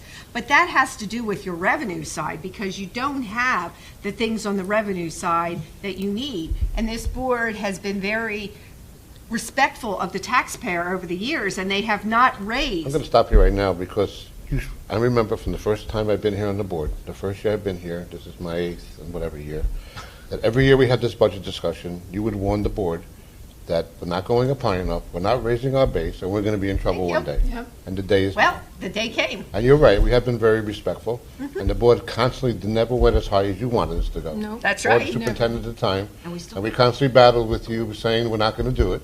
You constantly warned us the day will come. The day is here. And the day came. I have to agree with Thank you. Michael. I have to agree with Michael. That's what I was going to say, was that over the years, if you go to the slide, you'll see that we were, below one, when we were at zero one time, and we didn't Absolutely. raise the taxes. And in every budget, there's something that we don't like. I voted yes for the facilitators because that's what's good for the kids. It's for special education, for the special needs children, for the programs. There's things that we don't like, but we vote no. If we pick one thing out and say, I don't like it, then this budget fails. So as a sitting board member, I'm going to own the budget, and I apologize for raising your taxes, but there's holes in our pockets now. We're reaching in there, and there's no money left. So, going to cap, I'm very conservative, don't want to go to cap, don't like that you're going to have to use the cap, but it is what it is. And I don't want my classes, we pride ourselves in Marlboro, for the new people that are going to be coming on, that we pride ourselves in our small classrooms, to not extend them over the 19 to 23 in kindergarten, the 20 to 24, 1 through 3, to 6 through 8, 24 to 27. That's why I moved to Marlboro 8 years ago. So I don't want to have to cut teachers and combine our classes and make them large, and it'll reflect on our education that we have to the kids. So I'm going to own it as a board member. And Cindy, I thank you because you did warn us, and I kept, you warned us. We even gave you them buses this year, and we were trying not to give you the buses, and you said you better give me the buses because it's going to happen. But it happens. We were very conservative. We had a very conservative board, and Hopefully that warranty works. catches up. But Yeah, but I will be voting yes for the budget for 2015-16. And to the contractual obligations, everybody has a right to agree or disagree with them, but I did sit on, I think two, I don't know, maybe three, it could be three, I'm two for sure, three, right? Three of the teachers' contract. One was 22 months. Yeah, God bless them. One was 22 months, and the public just needs to know that this is a contract negotiation. This is a negotiated agreement, and two parties sit down and work out an agreement, and you meet somewhere where everybody is happy. And at the same time, the board needs to, and the public needs to realize we want to maintain the great teachers that we have here. And we try to do that keeping the public in mind, keeping the teachers in mind, keeping the students in mind. And sometimes it's not easy. Sometimes it takes 22 months to come to that point where everybody can live with a contract that supports all three of those groups. And so we take them, I personally take them very seriously. And at the end of 22 months, the board who was at the time felt together that we came into equitable contract with whatever negotiating team we were sitting across the table from, that's the contract you end up with. It's not something that you sit down in 10 minutes and you say, oh, okay, we'll go home now, it's all good. It takes time, it's great thought on both sides, and it takes great cooperation between both sides because it's a negotiation. It's not like at work when you go to your boss and say, I want a raise, he says yes or no, and you go home. It's a negotiated contract which has rules, regulations, and procedures to follow. And I'm going to stand behind the three contracts that I was on, and that's all I got to say. I have a question for you. Okay. So let's see, we had you, Victoria, and Debbie make comments on what I said. So how come you didn't make a comment on what John said? I don't feel We like didn't name anybody's name. I didn't name anybody's name personally. I make comment where I thought I made comments about it. Debbie No didn't. one tells you what to make Debbie comments didn't name on. anybody's name, neither did I, so. Oh, okay. Shouldn't take things so personal, Mr. Oh, President. yeah, okay. All right, anybody else? Open up to the public. Any member of the public wish to comment on this is on the budget only. Comments or questions? Bonnie Gabazon, 2 Harvard Court. I don't know if it's on. Is that on? Didn't sound like it. No. Is that on, Bonnie? Stop Give it. it the, Craig, you give the other mic. Hello? Oh, there you go. Just pull it out. Thank you. Thank you. Yeah, I'm, not too good with numbers and figures, and I leave that to you, and you seem to know your stuff. I just can't help but notice, that everything we hear talking about is data tracking, technology, data tracking, and I didn't hear anything about teaching and teachers and programs. Even to hire a social media person. I mean, here we try and speak to our kids and limit the social media, and then everything is about, why do we need somebody to manage Facebook? I can't help but see the big picture manifested that everything is becoming about data, and which has its place. Testing has its place, but it seems to be taking an overwhelming place in education. As far as the Chromebooks, you said, in technology, of course, we should go, in the direction of increasing technology to some degree, but the amount that's going into Chromebooks, I mean, how did we educate the kids before Chromebooks? Pencil, paper books, I would say that the majority of kids have computers at home. I don't think there's too many kids that are lacking for technology. And I don't think that we've even seen that anything to indicate that we do a better job of teaching kids using Chromebooks as opposed to using books. All I see is that it enables them to do a lot of Achieve 3000, a lot of a move away from literature, and the only thing that we would not be able to do without the Chromebooks is take a standardized test that's given on a computer as easily. I think we could do just as good a job in all other respects with less of an emphasis on Chromebooks. The other thing is we're putting all this weight on the Chromebooks and that stuff, and even if they last, even if they hold up physically, technology changes so quickly. Who's to say they're not going to be outdated in 3 years, and they're going to be selling you a bill of upgrades and new programs and the new thing and the next thing. So to get so dependent on all of that is really a slippery slope. And yeah, I just see it as, these companies see technology in education. It's a $50 billion a year industry, and everybody wants, a part of those dollars, and they're our dollars. They're our local dollars, and they're our state dollars. And I think that's something that needs to be kept in mind. Thank you. Thank you. Anybody else in the public wish to comment on the budget? Sure. She's on a roll, literally. Yeah, really. Don't interrupt that rule. How long have you been waiting for that? Farabono, 26 Nashua Drive. I'm sorry, but I was actually planning on getting up to speak about the Chromebooks. As you can see, I injured myself. I haven't been able to work a full week of full days since the injury, and I love the Chromebooks.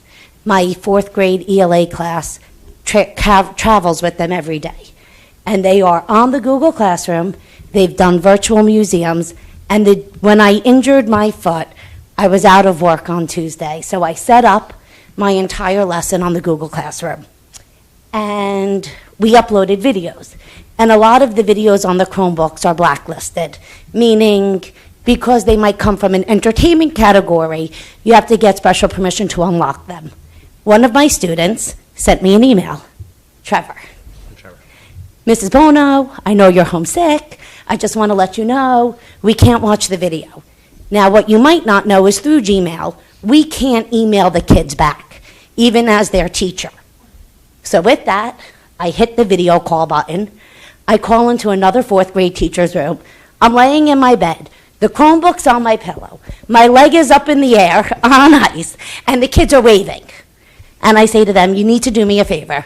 Go into my classroom, tell the sub to put it up on the whiteboard, watch it as a class, and then go back and do the lesson. The Chromebooks are essential. The teachers at Robertsville literally go into panic mode during park because we can't use the Chromebooks for the rest of the day.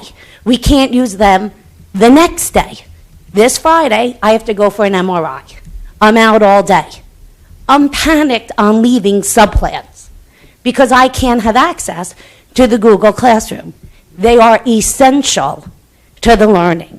And what the kids can do with the technology, it blows my mind. I mean, I'm tech savvy, and I am a math person, and they put me to shame. So I appreciate everything this board does, and I will say, having an ACER from the Board of Ed, where my students have the Samsung, I can only speak from my opinion, the ACER are far superior, if that helps in the purchasing. But I wanted to thank you, and I understand they're essential for everything we do. They really are essential in it, and I don't think Google's going away. So, at least I hope not. Thank you. Because I love them. And that's accurate throughout the district. We live in an age, like it or not, that our responsibility is to infuse technology into the learning, into our child's lives. Roll back there. Cindy just wanted to see my leg. And that's accurate across the district. That's what you see. Thank you, sir. Sure Bonnie signed into a second time.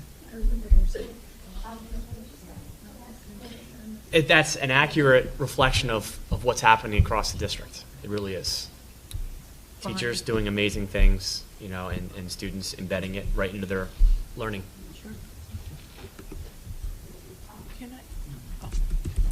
Good evening, Mr. Lalansky, board members, Mr. Zittimer.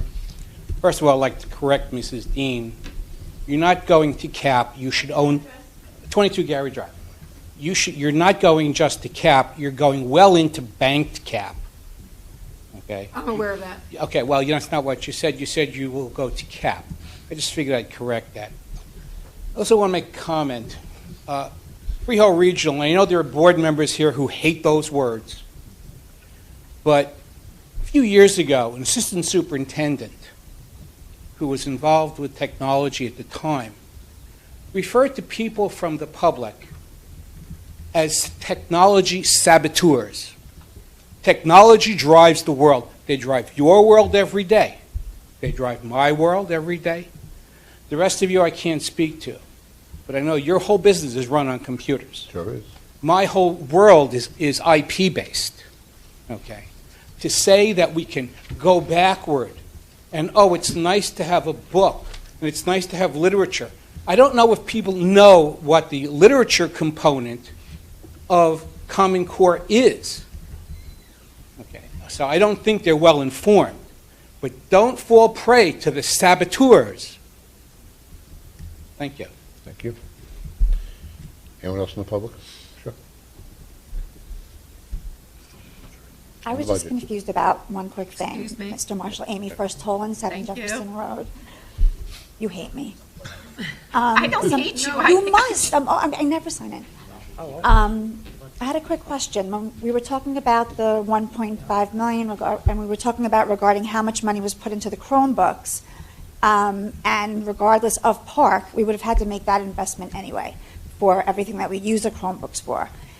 If we would have stuck with the NJ Ask, throughout the state, or whatever, the country, if we had the NJ Ask, would any money have been spent differently than what we spent now, other than what we've spent on the Chromebooks? That's a great. I hope that makes sense. I'm trying to understand what Mr. Marshall was saying, basically that the money that we have spent would have had to be spent whether we had park or not to upgrade like our technology and to have the Chromebooks. But my own question from that is, we had to spend that money regardless, and we took the park on it. So my question is, if the NJ Ask was still around, would additional funds have to be spent? Take a stab. Okay. Great. Go on, you keep going. Keep going. You could respond. I do have. I know. Go ahead. Yeah, ask all your Go questions, for it. then we'll go for it. Oh, okay.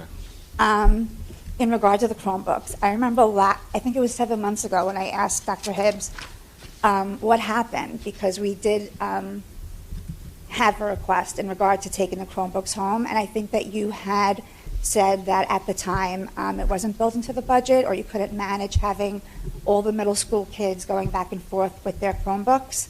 And I remember there was a 60-40 split, I believe, amongst the parents, and I think it was partially a mandatory thing because it was $50 per child to take the Chromebook home.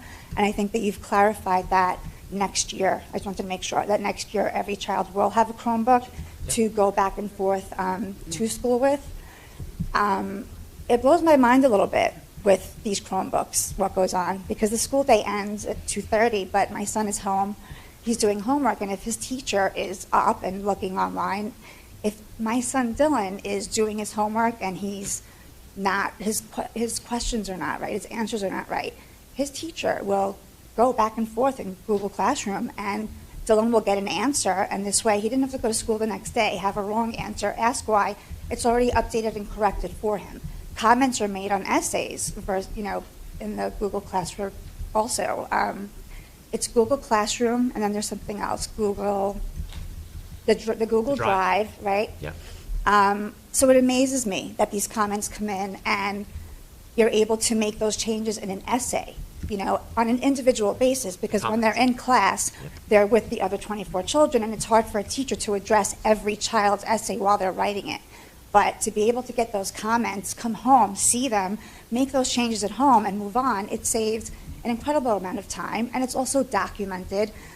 So being able to share those documents with your teacher, I'm blown away by it. I think it is just vital to the students. I think it is, what's needed, and I hope that, we do go forward next year. I think it would be even better for the children to have their own Chromebooks to go back and forth. However, they can log on whenever they want on their MacBooks or their computers and do it. I think it's an excellent thing. It really does work well.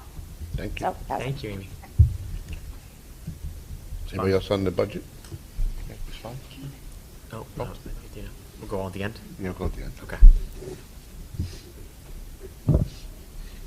Dana Carney, 50 Manor Drive. I just have a question.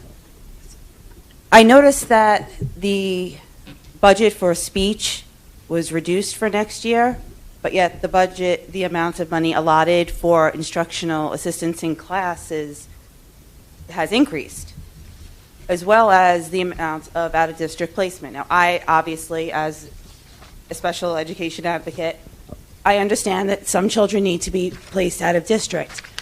But I want to know what process or what intelligent educational thought process was put into spending more money putting kids out of district than providing the services in district.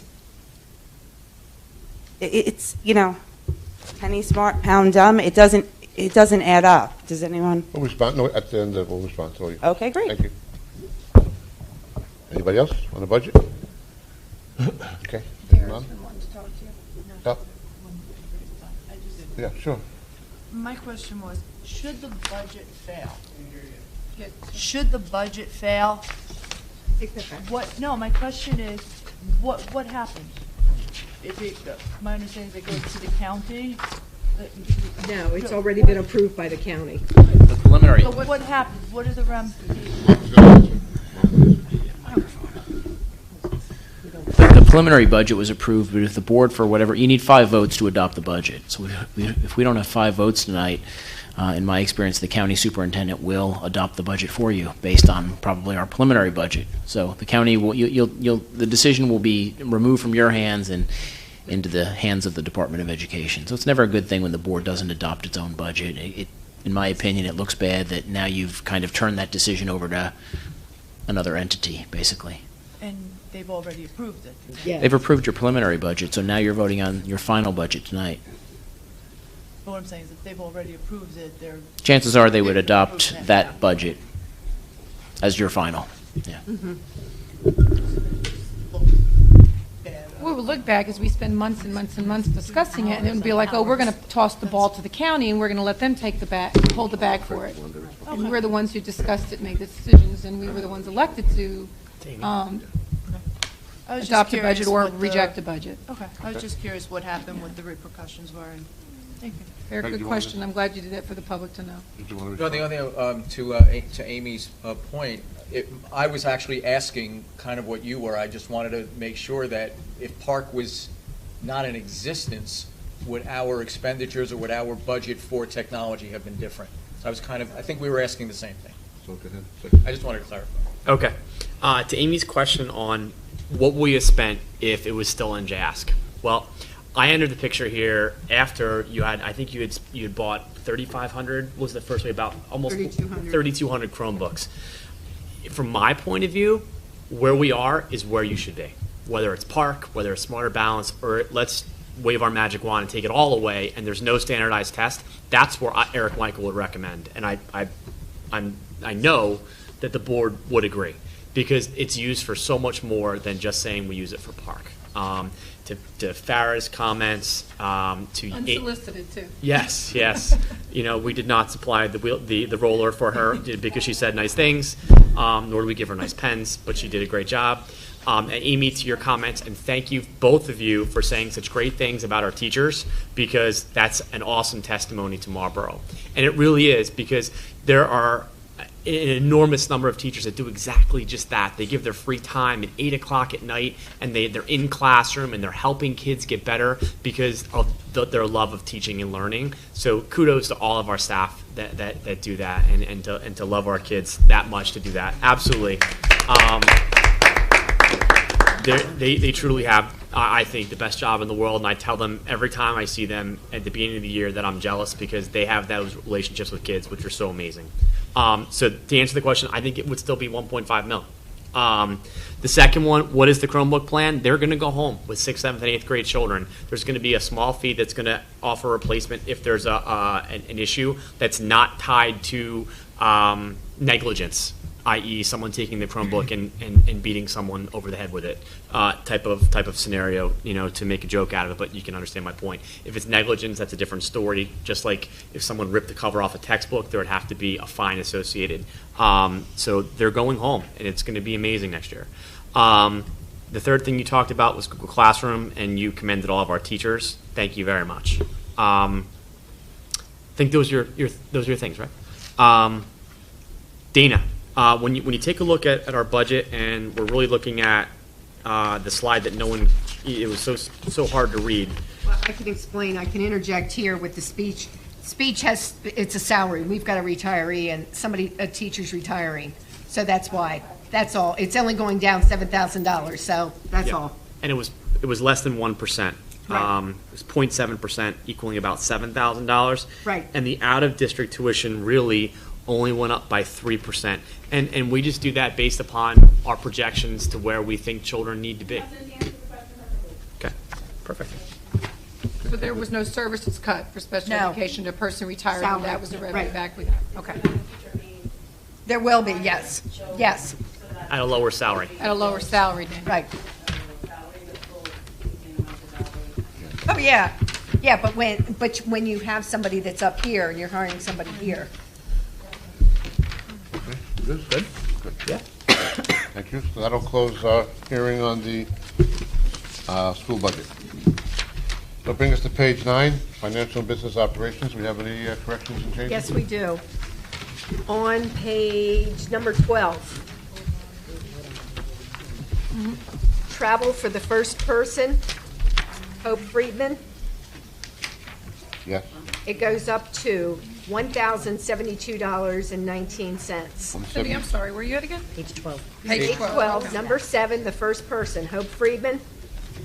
It's going from $852 to $1,072.19.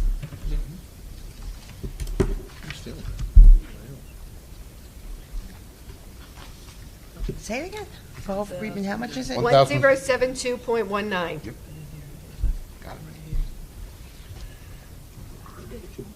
Yeah, the airfare went through the roof. This is just to add on, Mrs. Friedman is accompanying our 6th grader who is the best math student in the state. She is accompanying him. Wow. Boston. Yeah. It's amazing. Use that word, amazing. That's it? That's it. Okay, so we have 19 resolutions from page 9 to 18. Craig, would you mind? Financial and business operations matters. The superintendent of schools submits the following resolutions for approval. Number 1, adoption of 2015-2016 school year budget. Number 2, adjustment banked cap. Number 3, travel and related expense reimbursement, 2015-2016 school year. Number 4, transfers. Number 5, list of bills. Number 6, secretary monthly reconciliation reports. Number 7, travel. Number 8, travel, D. Matos. Number 9, travel, V. Dean. Number 10, harassment, intimidation, bullying, HIB report. Number 11, award of merit pay, 2014-2015 school year, employment contract for superintendent of schools. Number 12, prescription benefits. Number 13, approval of agreement. Number 14, amended resolution, approval of contract, Resnick Consultants. Number 15, amended resolution, approval of contract, Resnick Consultants. Number 16, resolution of the Board of Education of the Marlborough Township School District in the County of Monmouth, New Jersey, authorizing the submission of project documents to the New Jersey Department of Education. Number 17, change order number 1, bid package number 2, JV Pulmonary. Number 18, approval of shared services agreement. And number 19, state contract purchases. So moved. Thank you, sir. Seconded by Victoria. Congratulations on your first reading. sir. Right, you made it through? No list. Discussions and questions on financial and business. Anybody? Debbie? Question was, I wrote it down. Question on 5. Do you want me to reread it for you, Deb? Anybody else while Debbie's looking? Yeah, please. Oh, I know what it was. I'm sorry. Your list of bills. I just wanted to make sure the new purchases we make, such as the hot water heaters, the bigger type items, they come with warranty services? Okay. Also, number 18 with the shared services with Chartwells does not disturb anything with our school year with. No, it does not. Nope. That's all. Thank you. Anybody else financial and business? You're done. Oh. And Vinny is doing a great thing there. He's really stretching to try and make some extra revenue great. happen for us, which is great. So That's wonderful. it's fantastic. Do you have an anticipated number, what he might think he'd pull out? Is it 5? I think it was in our. About It was in the green we're- note. It was in our We're green hoping the notes. first year about 5. Could be more. It depends. He's excited because, honestly, he does not have to abide by any of the nutritional guidelines. So he can sell iced coffees, he can sell real potato chips, he can sell lots of stuff. It's 5 million, right? Oh, yeah, right. Good luck. I wish. Yeah, so do I. I wish, yeah. But he constantly is on the lookout to try and do more for us, which is Now, great. question on that, we have zero liability on that. Right, Sid? 0? Zippo. Yep. No liability if somebody comes up and sticks an ice cream cone in their ear and they can no longer hear or something like that. Well, You know what I'm saying? Oh, it'll melt. yeah, but unfortunately, you're not exempt from it because we're there, but no. I mean, yes and no. I mean, are we there? Yes. So we're going to have liability, but no, in the fact that they're covered, the township, we're all party to this. But it's township first, and then... It's actually Chartwell's the township and then us. Thank you. Good question. Anybody else, financial? Cindy, please call roll. Mr. Dwyer. Oh, no on 1 and 2, and yes on everything else. Thank you. Mrs. Ennie. And I'm abstaining on 11 and 12, and yes on everything else.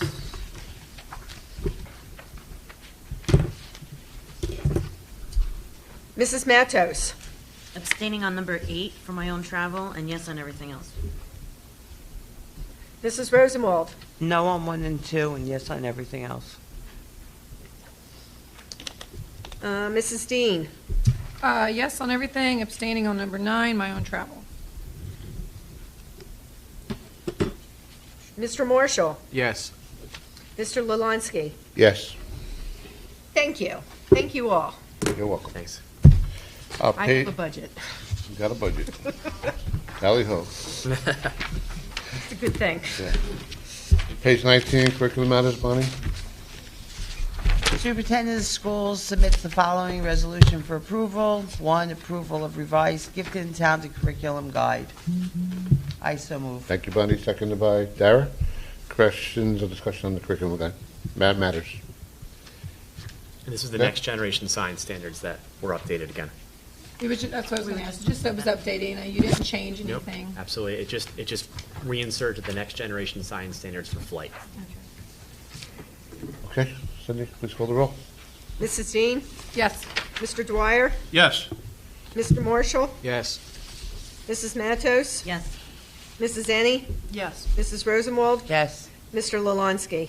Yes, bring us to page 20, personnel. We have any updates or changes before we read? Yes, on addendum number 22, the location will be Robertsville.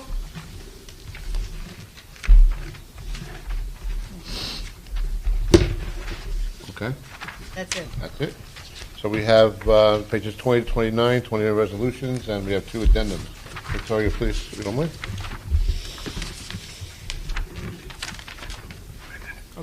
Personnel matters. The superintendent of schools submits the following resolutions for approval. 1, retirements. 2, resignations. 3, rescinded employment offer. 4, employment, certificated staff. 5, employment, additional teaching time. 6, amended additional teaching time. 7, amended extracurricular activities advisor. 8, transfer, amended hours and salary. 9, assistant after-school activities. 10, amended assistant after-school activities. 11, is that 11? Stipend, mentor teachers. 12, curriculum, turnkey curriculum development / presentation to G&T staff. 13, curriculum, develop kindergarten screening tool. 14, suspension. 15, substitute teachers. 16, substitute instructional assistant. 17, substitute school aide. 18, substitute school monitors. 19, student internship. 20, unpaid leaves of absence. 21, amended resolution leave dates. 22, employment principal. And 23, employment principal. I so move. Thank you, Victoria. Seconded by Craig. Any discussion on the personnel matters? Seeing none, Cindy, please call the roll. Mr. Dwyer. No on 18, yes on everything else. Mrs. Ennie. No on 9, yes on everything else. Mr. Marshall. Yes. Mrs. Matos. Yes. Mrs. Rosenwald, Yes. Mrs. Dean, Yes. and Mr. Lalonsky. Yes. And I guess we're going to congratulate Yeah. our two new. David is going to be the principal at Robertsville next year. Woohoo! Joanne is to be determined. We're not going to go into that right now, but they're both going to be principals in district next year. Do you get the teacher with the rolling thing? So, She's so David, welcome to the family. Yeah. We're glad to have you here. Joanne, welcome back to the family. Absolutely. Good job. We're excited. Sir. Thank you. So we do have retirement comments tonight for 8 staff members. So my backup singers are going to help me with some of this. So I'm going to start out with Susie Foti. And Mrs. Susie Foti has been David C. Abbott Early Learning Center's art teacher since its doors opened in 2001. During her tenure here, Mrs. Foti has touched the lives of all of her students in many positive ways. Mrs. Foti prides herself on taking the time to get to know her students and can speak at length about specific students' artistic skills. Mrs. Foti has focused on cross-curricular projects that infuse the arts across the academic spectrum. She has also brought her life experiences into the classroom, often introducing students to various forms of art from different cultures throughout the world. Mrs. Foti takes great pride in the many creative and innovative projects she has brought to the David Abbott Early Learning Center over the years. Mrs. Foti has created several legacy projects that will live on long after her retirement.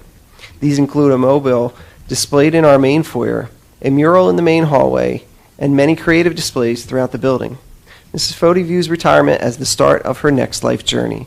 Mrs. Foti plans to spend her time creating her own works of art and traveling with her recently retired husband. Mrs. Foti's creativity and inspiration will be missed. However, we all wish her a very happy and healthy retirement. Okay, retirement comments for Jeffrey Fideldi. Jeff Fideldi started teaching applied technology at Marlboro Middle School in 2000. Jeff moved to Marlboro Memorial Middle School when the building opened in 2003.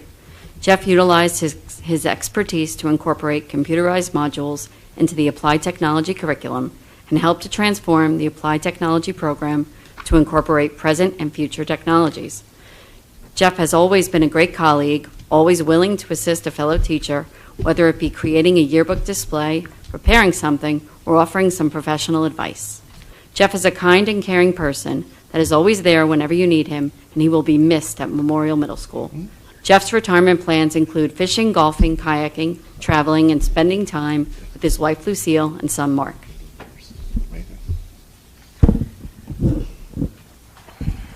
Marsha Fliegelman. Marsha Fliegelman is retiring at the end of this school year after serving as a cafeteria aide for the last 20 years in Robertsville School. During these years, she worked with hundreds of students and teachers. Marsha brought with her a sense of humor, kindness, and patience. She was the go-to aide who was sought out by her colleagues and by the students. She always had a kind word of encouragement for the students and went out of her way to help the students. She was also a most loyal and considerate member of the school staff. Marsha's retirement will leave a hole that will be hard to fill. Her caring and desire to help were great assets that have always been appreciated. Her position is one that is often unsung, but deserves to be recognized, praised, and acknowledged. We wish Marsha well as she begins her new adventure. Her daily presence will most certainly be missed. Ann Halloran. Mrs. Ann Halloran, affectionately known as Nan, graduated from Salve Regina College with a degree in education. She holds a dual certification in both general and special education. Nan began her teaching career in Neptune, serving as a primary self-contained teacher. Mrs. Halloran spent the next 3 years of her career teaching primary-aged special education students in the Pineland Public Schools. In 1983, Nan joined the staff at Marlboro Elementary School, where she has worked for the past 32 years. For all these years, she has brought smiles to the faces of her many students. Nan's specialty has been in the area of special education, teaching students across the elementary grades. One of Mrs. Halloran's true strengths is connecting with her resource room students and their families. She has had the joy of seeing her students grow academically, socially, and emotionally through the years.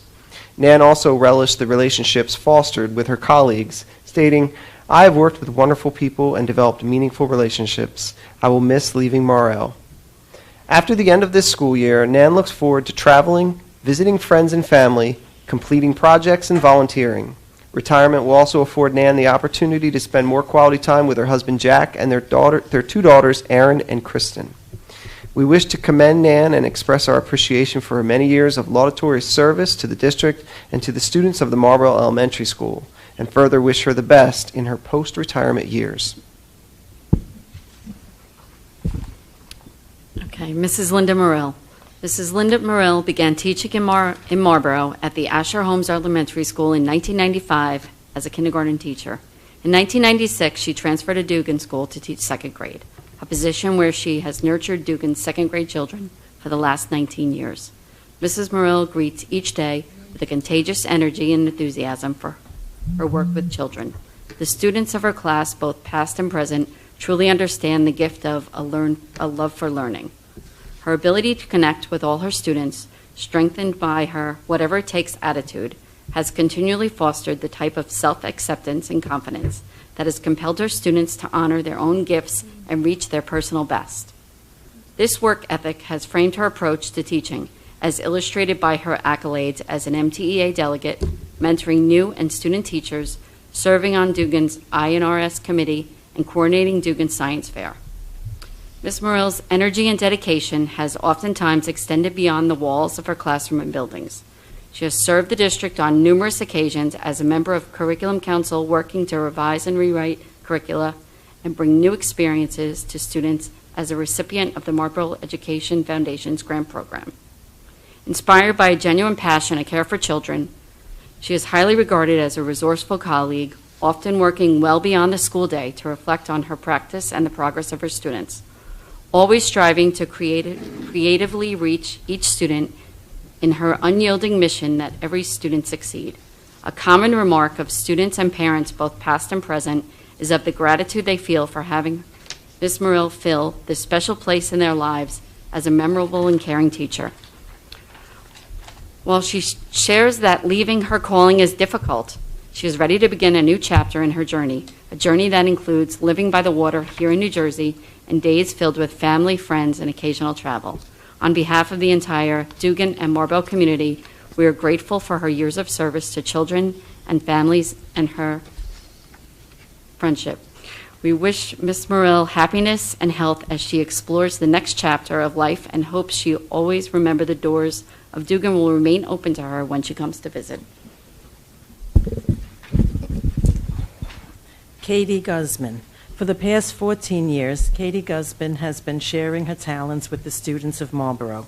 She began her Marlboro career teaching at Marlboro Middle School, having been hired to build an orchestra program from the ground up. When Memorial opened its doors, Katie was tasked with building their orchestra program as well. Under her baton, the program has grown to include 6 orchestras across grades 6, 7, and 8, as well as the award-winning Griffin Orchestra, which combines students from both middle schools. In addition to her work at the middle schools, Katie spent some time at the Abbott Early Learning Center, which was an extremely rewarding experience for her. Katie has also made a profound impact on the many music colleagues she has worked with throughout her years in Marlboro. She has worked hard to establish a rapport in both buildings that has helped to create 2 incredible music departments. She will be missed greatly by the students and teachers that have had the privilege to work with her. In retirement, Katie will be able to focus more on her professional violin career with the Monmouth Symphony, led by her husband Roy Guzman, and the Java String Quartet, as well as other freelance work. We wish her all the best on a well-deserved retirement. Fran Schwartz. Mrs. Fran Schwartz received her bachelor's and master's degrees from Brooklyn College and spent the first 16 years of her career teaching students in grades K through 2 in the inner city schools of Brooklyn, New York. After taking time to raise her son, Fran joined the staff at Marlboro Elementary School in 1996. Mrs. Schwartz has been a teacher at Marlboro Elementary for the past 19 years, and she will continue teaching until her retirement in June 2015. Fran has been a mainstay at 4th grade during her 19 years in the Marlboro Public Schools. She served as spelling bee coordinator, wrote and received a number of MEF, Marlboro Education Foundation, grants for her grade level, and coordinated numerous 4th grade class trips. Mrs. Schwartz also served as head MTEA delegate at Marlboro Elementary School for the past 8 years. One of Fran's assets is her professionalism. She possesses the innate ability to listen to her colleagues' concerns and provide them with meaningful feedback and sound advice. Mrs. Schwartz reflected on her 35 years in education by stating, "I will miss the family atmosphere that exists at Marl. The students have been an integral part of my life, and the parents have been so supportive." Fran also mentioned that she would miss the daily interactions with her wonderful colleagues. At the conclusion of this school year, Fran looks forward to having time to read, entertain, cook, and travel. She will also be planning for her son's wedding in October. Finally, Fran looks forward to spending more quality time with her husband Calvin, son Neil, and daughter-in-law Delilah. We want to commend Fran and express our appreciation for her many years of service to the district, wishing her a fulfilling and relaxing retirement. Mrs. Joanne Van Dagna. The career of Ms. Joanne Van Dagna spans 47 years. Most of those years, to our good fortune, have been spent here in Marlboro at the Frank J. Dugan Elementary School, where she has served as a second-grade teacher. Ms. Van Dagna's self-professed motto has always been to make a difference in the lives of children and our Marlboro families. This motto comes to life each day as Ms. Van Dagna lives her commitment to nurture the unique skills and talents of our students, always challenging them to stretch their abilities in thinking and helping them to redefine their own personal best. Motivated by a genuine desire to help every student reach their personal best, the character of Ms. Joanne Van Dagna has always welcomed differences and has generously provided opportunities to hear the voices of all stakeholders dedicated to working with children. Ms. Van Dagna has served the district on numerous occasions as a member of Curriculum Council, working to revise and rewrite curricula and bringing new experiences to students as a recipient of Marlboro Education Foundation's grant program. Additionally, Ms. Van Dagna has coordinated Dugan's Science Fair with her colleague, Linda Morrell, who coincidentally is also retiring at the conclusion of this school year. As a former MTEA building representative, her colleagues have found consolation in her warm demeanor and inspiration in her dedication to her students, their families, and the greater Marlboro community. As Ms. Van Dagna begins this new chapter of her life, Dugan's commitment to her legacy will be to carry her work forward, always striving to help students realize and grow their own potential as both learners and caring citizens. While Ms. Van Dagna shares that leaving her Dugan family is bittersweet, she is ready to begin a new chapter, which includes a cruise to Alaska and relocating to Pennsylvania to be closer to family and friends.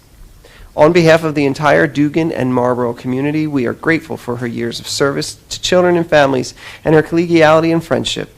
We wish Ms. Van Dagna happiness and health and smooth sailing as she explores this next chapter of life, and hope she always remembers the doors of Dugan will remain open to her when she visits. Thank you. And on behalf of the Board of Education, we have numbers like 32, 47. It doesn't take long to get up to a combined total of 180 years of dedication to the students and community of Marlboro Township. So, on behalf of the board, we thank them and wish them a happy and healthy retirement. And that's just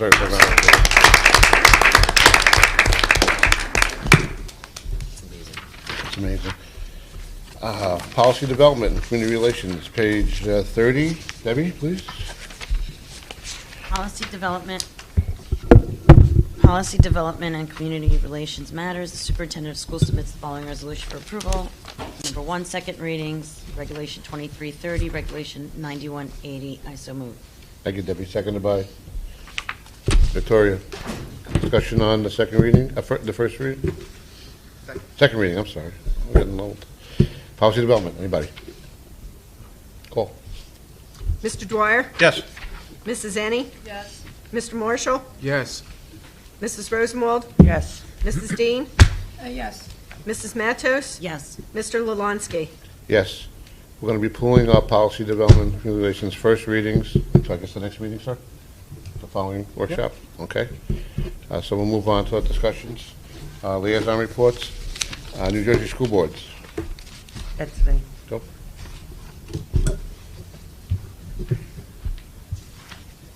I'm sorry. Hold on a second. I just wrote down a whole bunch. Okay, you want to do Monmouth first? You have anything on Monmouth?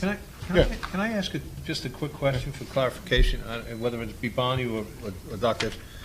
I know we're not talking about first readings. What's the difference between a regulation and a policy? Because I noticed that the regulation 5200 was blown out. I'm sorry, policy 5200 was like completely wiped out, and then there's regulation 5200, which You wanna know has... the difference? Yeah. Okay, may I? Go. Okay. The board is really responsible for policies. Right. And that's, you can say that's like the law. And Right. we're responsible for those. Regulations are how to implement the policy, and the superintendent is really responsible for that. He's doing the board a courtesy by allowing us to pass that. We really are not by law responsible to pass that. The only time that we pass that as a board is during the Reorganization. the organization, when we have our organization meeting. Okay, because reading it, it looks like every other policy, but I understand what you're saying about It's procedure. It's more how the policy will get implemented. It's the finer points of the policy, basically. Okay, that's all I need to know. It will help me in my... explain it simply. Thank you. Okay. Well stated, Bob. See, don't think I don't read these things. Yeah, so with that policy, we kind of like, All right. it was too much in the policy, and it was shifted over to the regulation. Thank you. Okay, New Jersey School Boards. Okay, we're going back to that one. I wrote it all down. May 16th is, okay, May 1st, I wrote it all down, so please forgive me. On May 1st, School Boards is opened up to allow the boards to register for workshop to 2015. So I suppose, Cindy, we're contacting you to allow Cindy to start registering us for the workshop in October, which is October 27th, I'm doing this from memory, through October 29th in Atlantic City. Yes, I did a good job, right? yes. I will Okay. send you all the stuff, and send you your form, and you can tell me which one to do. So that's pretty much it, and they'll be wrapping up with some information that'll follow up for housing and stuff as, because they do deals that they put up on the website still. Housing, Not hotel, anymore? no, hotel is on you. You call and you, Yeah, but don't they still negotiate no more? No, we did it ourselves last time. We did it ourselves, but I thought they still negotiate with, Yeah. they still have a link that we can go through them to, that they have a housing link that we can still do it through. actually, we've been going to the hotels and getting better rates. Have we? Yes. Okay. We have, Yes, we have. Oh, I know. yeah. Bonnie, Bogota. 27th? It's October 27th through the, oh, here it is. There was one more. Oh, and then May 16th, there's a delegate assembly. Who's doing that for us as the board? Our delegate assembly. Do we have a representative? Usually the person that does the liaison. No? School board, like liaison, that would be you. No. No. I don't do the delegate assembly. That's not me. John used to do that. Yeah, he was No, with you the are. school boards. You are. I'm doing the delegate assembly? Where's the paperwork that came? I never got it.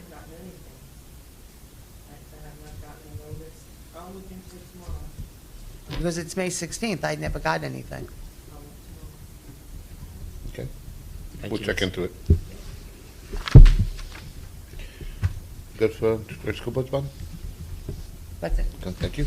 Monmouth County? Marlborough Township liaison? John, where'd he go? We'll come back to him. PTA, PTO scope? We met April 14th, right after spring break. We didn't have a lot on the agenda. We discussed the autism walks that are coming up through scope. I think 2 of them have already happened, and I think the middle schools are coming up, I think. Tomorrow. Tomorrow, right, okay. Dr. Hibbs encouraged Take Your Child Back to Work Day. I wanted to know, can Did. you tell the public how many kids we had come into our Yeah, district? we had almost 300 children come in for Take Your Child to Work Day. It was encouraged by the teachers to bring their students to school to experience that with them. awesome. And we talked about the park refusals and the new facilitators and the data specialists that we're bringing in and how that was going to help us in our district with the children in the middle schools. And that was it. Thank you. Field, do we have anything for the township? No, I've been shirking in my duties. Okay, thank you, sir. Field Regional High School District. That's Gian. Okay, right. The Alliance, She never sent me an email back. Educational Foundation. Yes. They would like to thank everyone who supported them in their very successful wines and rinds. Coming up, they have many more exciting fundraisers. They have staff appreciation in June. The flyers will be sent home in the students' backpacks. At the end of the year, they're going to do the iPlay celebration again on June 18th. They are also doing graduation photos for both the middle schools, and they are also looking for anyone who's interested in volunteering to join the MEF. And what they do is they raise money for the teachers. They raise money to provide grants for the teachers to bring in special programs to the schools. And it's different than the PTA and PTO fundraisers because their fundraising is usually activities at school. That, you know, these are all grants to bring in programs. And that's it. Thank you, Derek. Committee reports, I don't believe we have anything new. Yes, we do. Oh, you do? Okay, surprise. They moved the principal in at Asher, into the newly addition area. The vestibules will be opening, if not tomorrow, on Thursday, so everybody will be using All those, vestibules? except Morel. Except. Morel and Dugan. Where's Dugan's?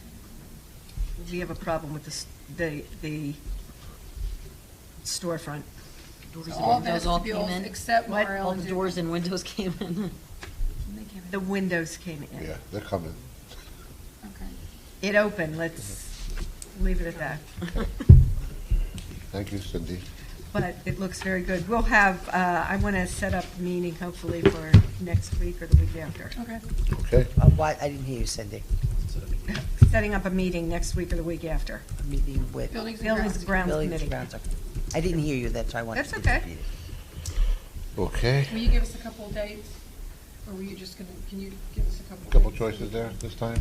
So we can- I have to tell you, it's tough to coordinate with the consultants and with you guys. So that's why I end up doing one date and it's like, but why don't you tell me your dates and then I can say, what are you available on the other side? So, Well, you know me, any day but Thursday. yeah, I know. Okay. And Mike's in the morning at 9, so. No, 9's too early. 9's too early. Okay. Okay. Old business. Anybody have any old Michael, business? I have Well, a question. Because it's not actually a board committee, it's a district committee. I don't know how you want me to address this in the future, under committees or under old business. And you can let me know. On the committees, because But you have a this is committee in report. between, so I'll say it now What's the anyway. committee? Go ahead. I just wanted the board to know that Michael asked me to sit on the District Evaluation Advisory Committee. And I wrote it down, so I was not actually aware of this committee until Michael made me aware of this committee. Each district is required to convene a DEAC, which is District Evaluation Advisory Committee, DEAC, composed of a diverse group of stakeholders to advise the district on the implementation of Achieve New Jersey, New Jersey's educator evaluation system, at least through 2016 and 17. The New Jersey Department of Education recommends that DEACs work closely with the school improvement panels. So we did sit on the first meeting, and basically it was a continued discussion from last year on analyzing evaluations. Right. Thank you, Debbie. Thank you for giving your time. Thank you very much. I have both. Yeah, we'll do that. Old business, go ahead. Okay, so I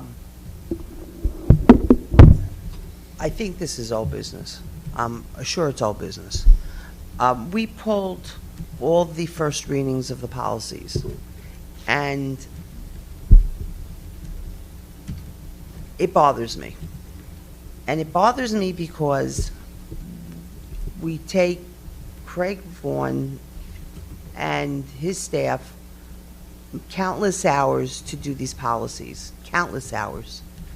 I come in for hours to do these policies, which is fine, but I have to bring a 6-month-old baby with me, and because she's my responsibility, and I make it here, and I come in for countless hours. And these went home on Thursday, and if the board couldn't read them, then to pull them off the agenda, call the board and say it's not enough time. Call Cindy, say it's not enough time.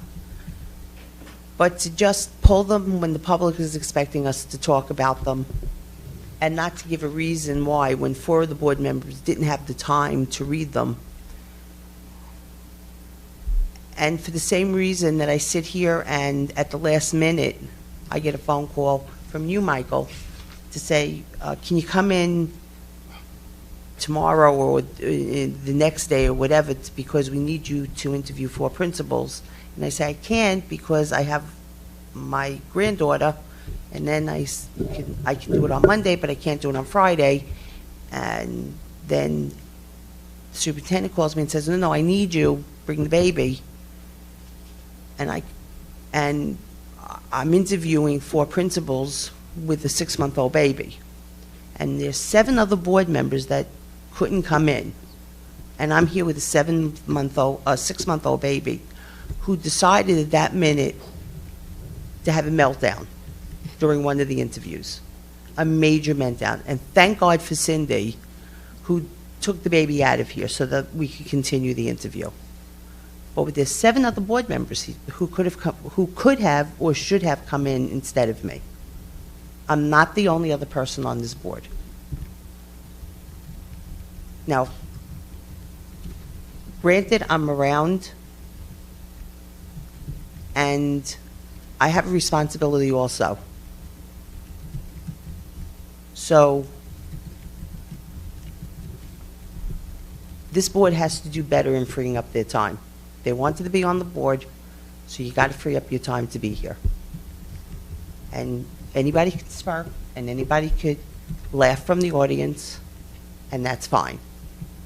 But when you have countless hours, Amy, it's funny, great. You could sit there and laugh with Bonnie all you want, and that's great. That's fine.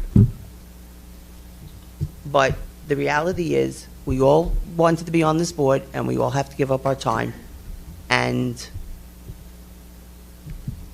that's the bottom line. Okay. Excuse me, can I say something? Yeah. One thing I'd like to say is that I was supposed to be on that committee, and when I said I would be happy to serve on that committee, I explained that I work from 11:30 till 4 every day. Would that be okay? And I was told yes. And I can't help it. I didn't know it was you. I didn't know it was you. That's when they scheduled the meetings. Craig texted me, and every time I texted him back and said, I work from 11:30 till 4:30. And I do volunteer my time, but I also have a job, and I don't have flexibility in my job because I answer to somebody. And I just want to make that clear, that I made it clear from the beginning that I could only be available in the mornings or after 4:30. And for all the jobs that I do on the board, I make my time available. I'm the Dugan liaison. I go to the board meetings. I go to the MEF meetings because that's where I'm the liaison, because those meetings are at night or in the morning. And I did not know why the policies were pulled tonight. And Got it. Thank you. And that is true, everything you just said when I talked to you about being on the committee. That is true, 100%. Yep. Thank you. Can I say something? Sure. As far as the policies, we received our stuff on Friday. So we're board members, we're volunteers. We receive our stuff on Friday, and Thursday. Don't we get it on Thursday? No, we got them on Friday. we got it on Friday. This is what we got. Okay? So this is just policies. I was away Friday, Saturday, Sunday, came back Sunday at 7 o'clock at night from Massachusetts, and I'm not one to just talk my whole life up here, but since we're doing that, let me explain why I didn't get to read this. I felt it was more important to research the people we were hiring for our principal positions, and I would rather not vote on a policy or regulation that I haven't read. So that's why and I'm not going to speak for Debbie, but I said, I'm not ready to vote on this, so I'm going to abstain. So rather abstaining and not telling the public why I'm going to abstain, I'm going to tell you I'd rather it pool. So I would think the public would appreciate that we would read this all as a volunteer. I work, we have 3 companies, and this is the only interviewing process that I haven't sat on. So I think it is highly offensive that you would say that we need to give our time. I'm not going to give my resume on what we give to this board and how much we all give to this board. That's the first one that we haven't sat on. Debbie has sat on them. So have I. So, and you have. So, and I specifically, I told Michael went to him and I said, you need to get other board members because we're tired of sitting on the same people giving day after day all the committees. And Michael said, you're right, other board members need to start putting in. And I'm not going to speak for any other board member that didn't come or they couldn't come. We have jobs, and I understand you babysit. We have jobs and businesses to run. This is a volunteer position. So don't ever question what we give to this board. Thank you. Okay. Anybody else on old business? Use your name. Can I ask Dr. sure. Hibbs? Sorry to put you on the spot. I'm honestly disturbed that there was a baby at the interview process. Okay. And Would the baby be there? I understand that there was no other option at that moment. Mhm. I think I would have preferred, as a board member, that the interview had been changed.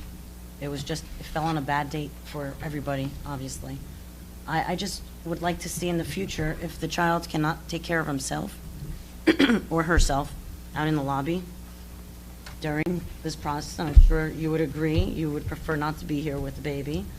I think that we should not do that in the future. I just... Exactly. It's very difficult for somebody, anybody, mother, grandmother, grandfather, father, Yeah. to do her duty, anybody else's duty, while you're scared. Yeah, you got to take care of your baby. Yep. I think look, the honest answer is that, the call to the bullpen was made to Bonnie, and Bonnie very graciously did give her time, as you all do. And what was your answer when I told you I didn't want to bring the baby? That if they couldn't do an interview with the baby in the room, then they weren't the principal for us. And I think Which that is fine, but it just... while I hear you, I understand. I understand that point of view. Bonnie obviously would rather have been here, so she should give her full attention. Right. Our second round has always had board members. It really has. And if I would have deviated from that, it would have been an issue, I think. And at that moment, we had a candidate coming all the way from Virginia that really I couldn't stop. And in that moment, we were under a time crunch. So I do understand. I understand that everyone gives their time in that moment. God bless. What my intention, I weighed out the options, and to be honest, the July 1st start date that would have been sacrificed. And I saw how hard it was for me to come August 1st and not really understand, the ins and outs the way that I would have had I had an extra month. And that's why I made that call to do that. It was an unusual call, not one we usually make, but And to be perfectly honest, she slept through 3 interviews, and the meltdown, she was taken out. So she wasn't actually in the room. She slept through 3, and she was taken out for the one that she started to have a meltdown. So she really wasn't interfering with the interview. And I understand, and to speak for Dara, you're 100% accurate in what you said, 100%. My only trepidation with starting interviews at 4 o'clock is that they were really, as much as you try, they end up being an hour and a half apiece. We would have been here until the wee hours, and I understand that, but I don't like being called out for Understood. not being there when I was just supporting the fact that before you- I said you I were would honest. be on the committee. Yeah. I did give the times of when I had to work. You did. So And there was another board member that was there, donated her time. Yes, absolutely, absolutely. And we did work our way through everybody to see could we come last second. I mean, and that's why I make sure every time we have an executive meeting at 6 o'clock, I am here. When I can, I can. We also had some issue with both of our parents from Robertsville that day called in to cancel day of as well. It was just the perfect storm where I was trying to cover everything on all fronts. I understand. I just don't like the feeling that I have to defend myself. It's not- I didn't know that you were the person that no, was. that's okay. I had no idea who anybody was asked. The bottom line is there were 9 people on this board, and I said I couldn't come. Could we change it to Monday? Maybe you should have asked why the board members hadn't gotten there until you made a statement like that, and then we wouldn't be so offensive if you would, No. Really? But I think defensive. Listen, yeah. I mean, got the call. jeez. I got the call at the last minute. Last minute. And I wanted to bark at you because I certainly barked at him and said, for God's sake, can't they change the time around? Because I couldn't do it at that time. I had nobody to cover in the store. But at the end of the day, nobody should be called out. But at the end of the day, it worked out. All right? Was it the optimum thing to do? No. Was it done? Yes. Do we want it to happen again? No. I would like to see a little bit more time, and this is going to you, Dr. Hibbs, that when stuff like that happens, that we get, I can't get a call the night before and drop my business. It was the one day my partner wasn't around, so I had no other choice, but it's a little frustrating because you want to help out, but you can't. Sure. And that shouldn't have happened in all honesty, but it happened, and everything worked out. So let's move on with life. And I'll attempt to give to more that's notes. all. Not a problem. Thanks. Michael, one more thing. I know Craig was asked if it's okay to be pulling the first readings until workshop. With that being said, if there are new first readings, they can still come in the green notes since we already have these now in our, as PDFs. There are no more. So we're not asking more. for the first readings, if there are any more coming up, to be pushed back. So it wasn't a wasted amount of time, And plus, this is not the first time it's happened. It's very difficult, and I think this was just an agenda error. You cannot put 11 policies on here, along with an $81 million budget, along with a secretary's report, list of bills, and Three two interviews. We interviews, still got 3 another interviews, one. I'm sorry, and exec. It's 9:45. I know we talked about I this for a just while. would It's like 9:45, to and we still have put a that out big, there. big executive coming up, so. Exactly. Thank you. Anybody else on old business? New business, anybody? Okay.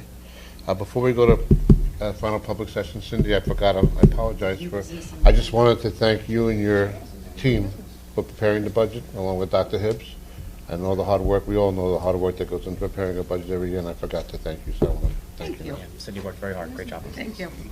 Can I respectfully echo that? Sure. I respectfully echo that. I know what goes into budgets.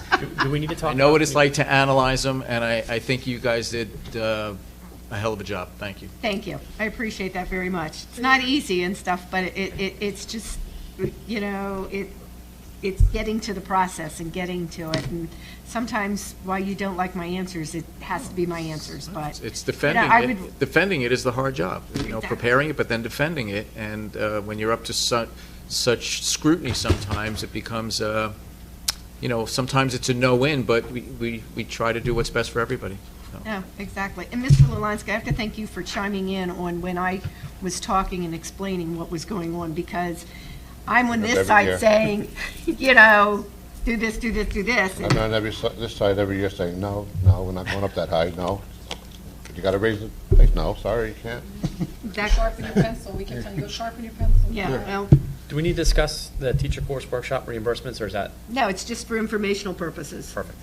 Very good. So I will now open up the final public session, open to any item with same rules, 3 minutes. If She has a yellow warning. Do I really need that? Bonnie, you're going to speak very long. Thank you. Name and address, please. Hello.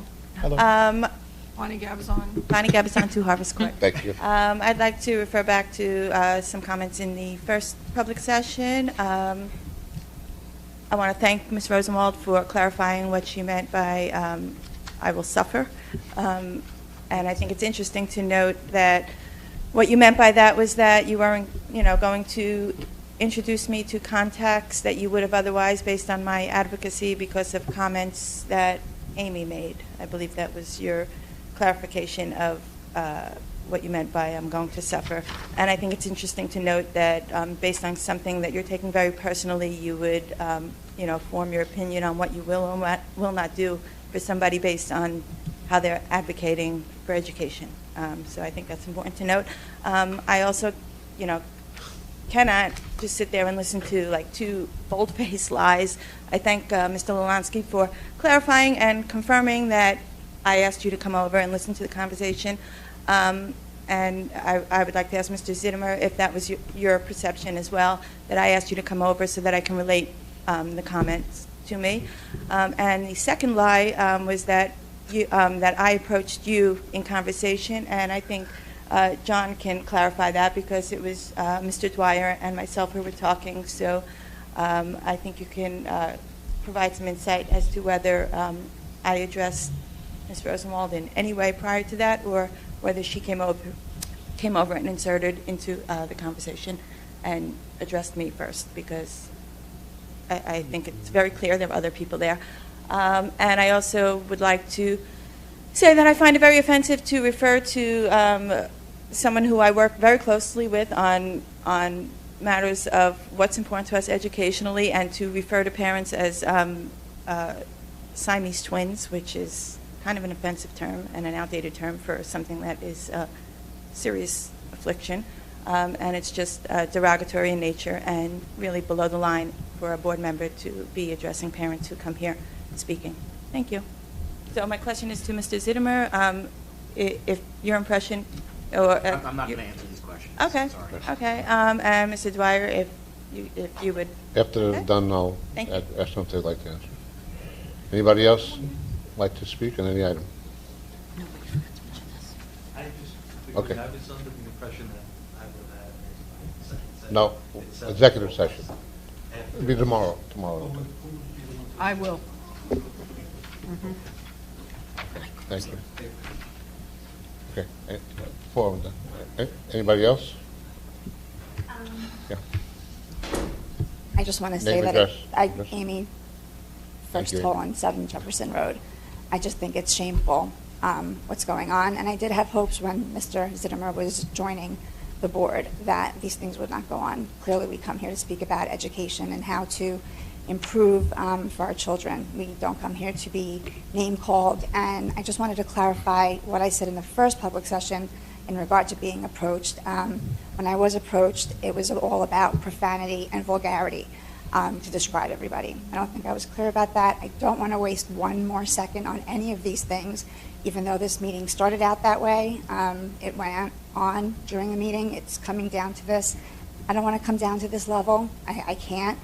But when there are bold-faced lies being told, and when these accusations are happening, and not once or twice or 3 times, they're constant, and they're back and forth, and I'd like there to be some way to end it. I'd like to come here and feel that I can come here and be respected the way I respect everybody on the board. So, thank you.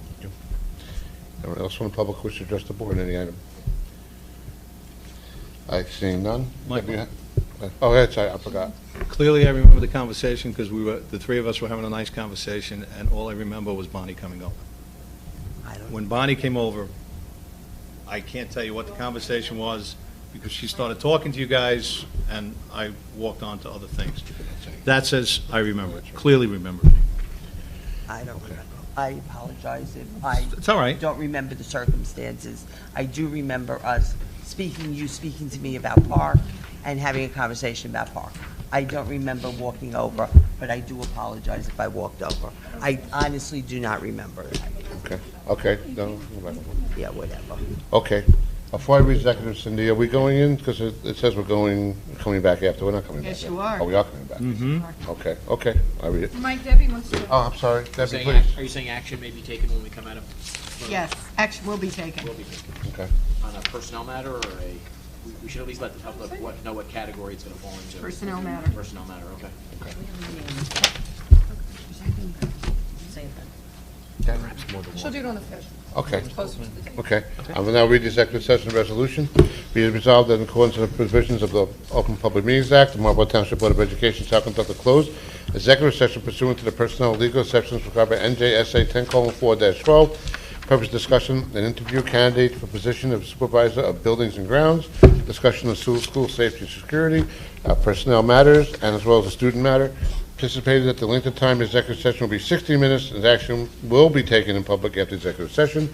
And further resolved, the minutes of executive session will be released from the need for confidentiality in accordance with NJSA 10:4-12 no longer applies. That's seconded by Debbie. All those in favor? Aye. And against?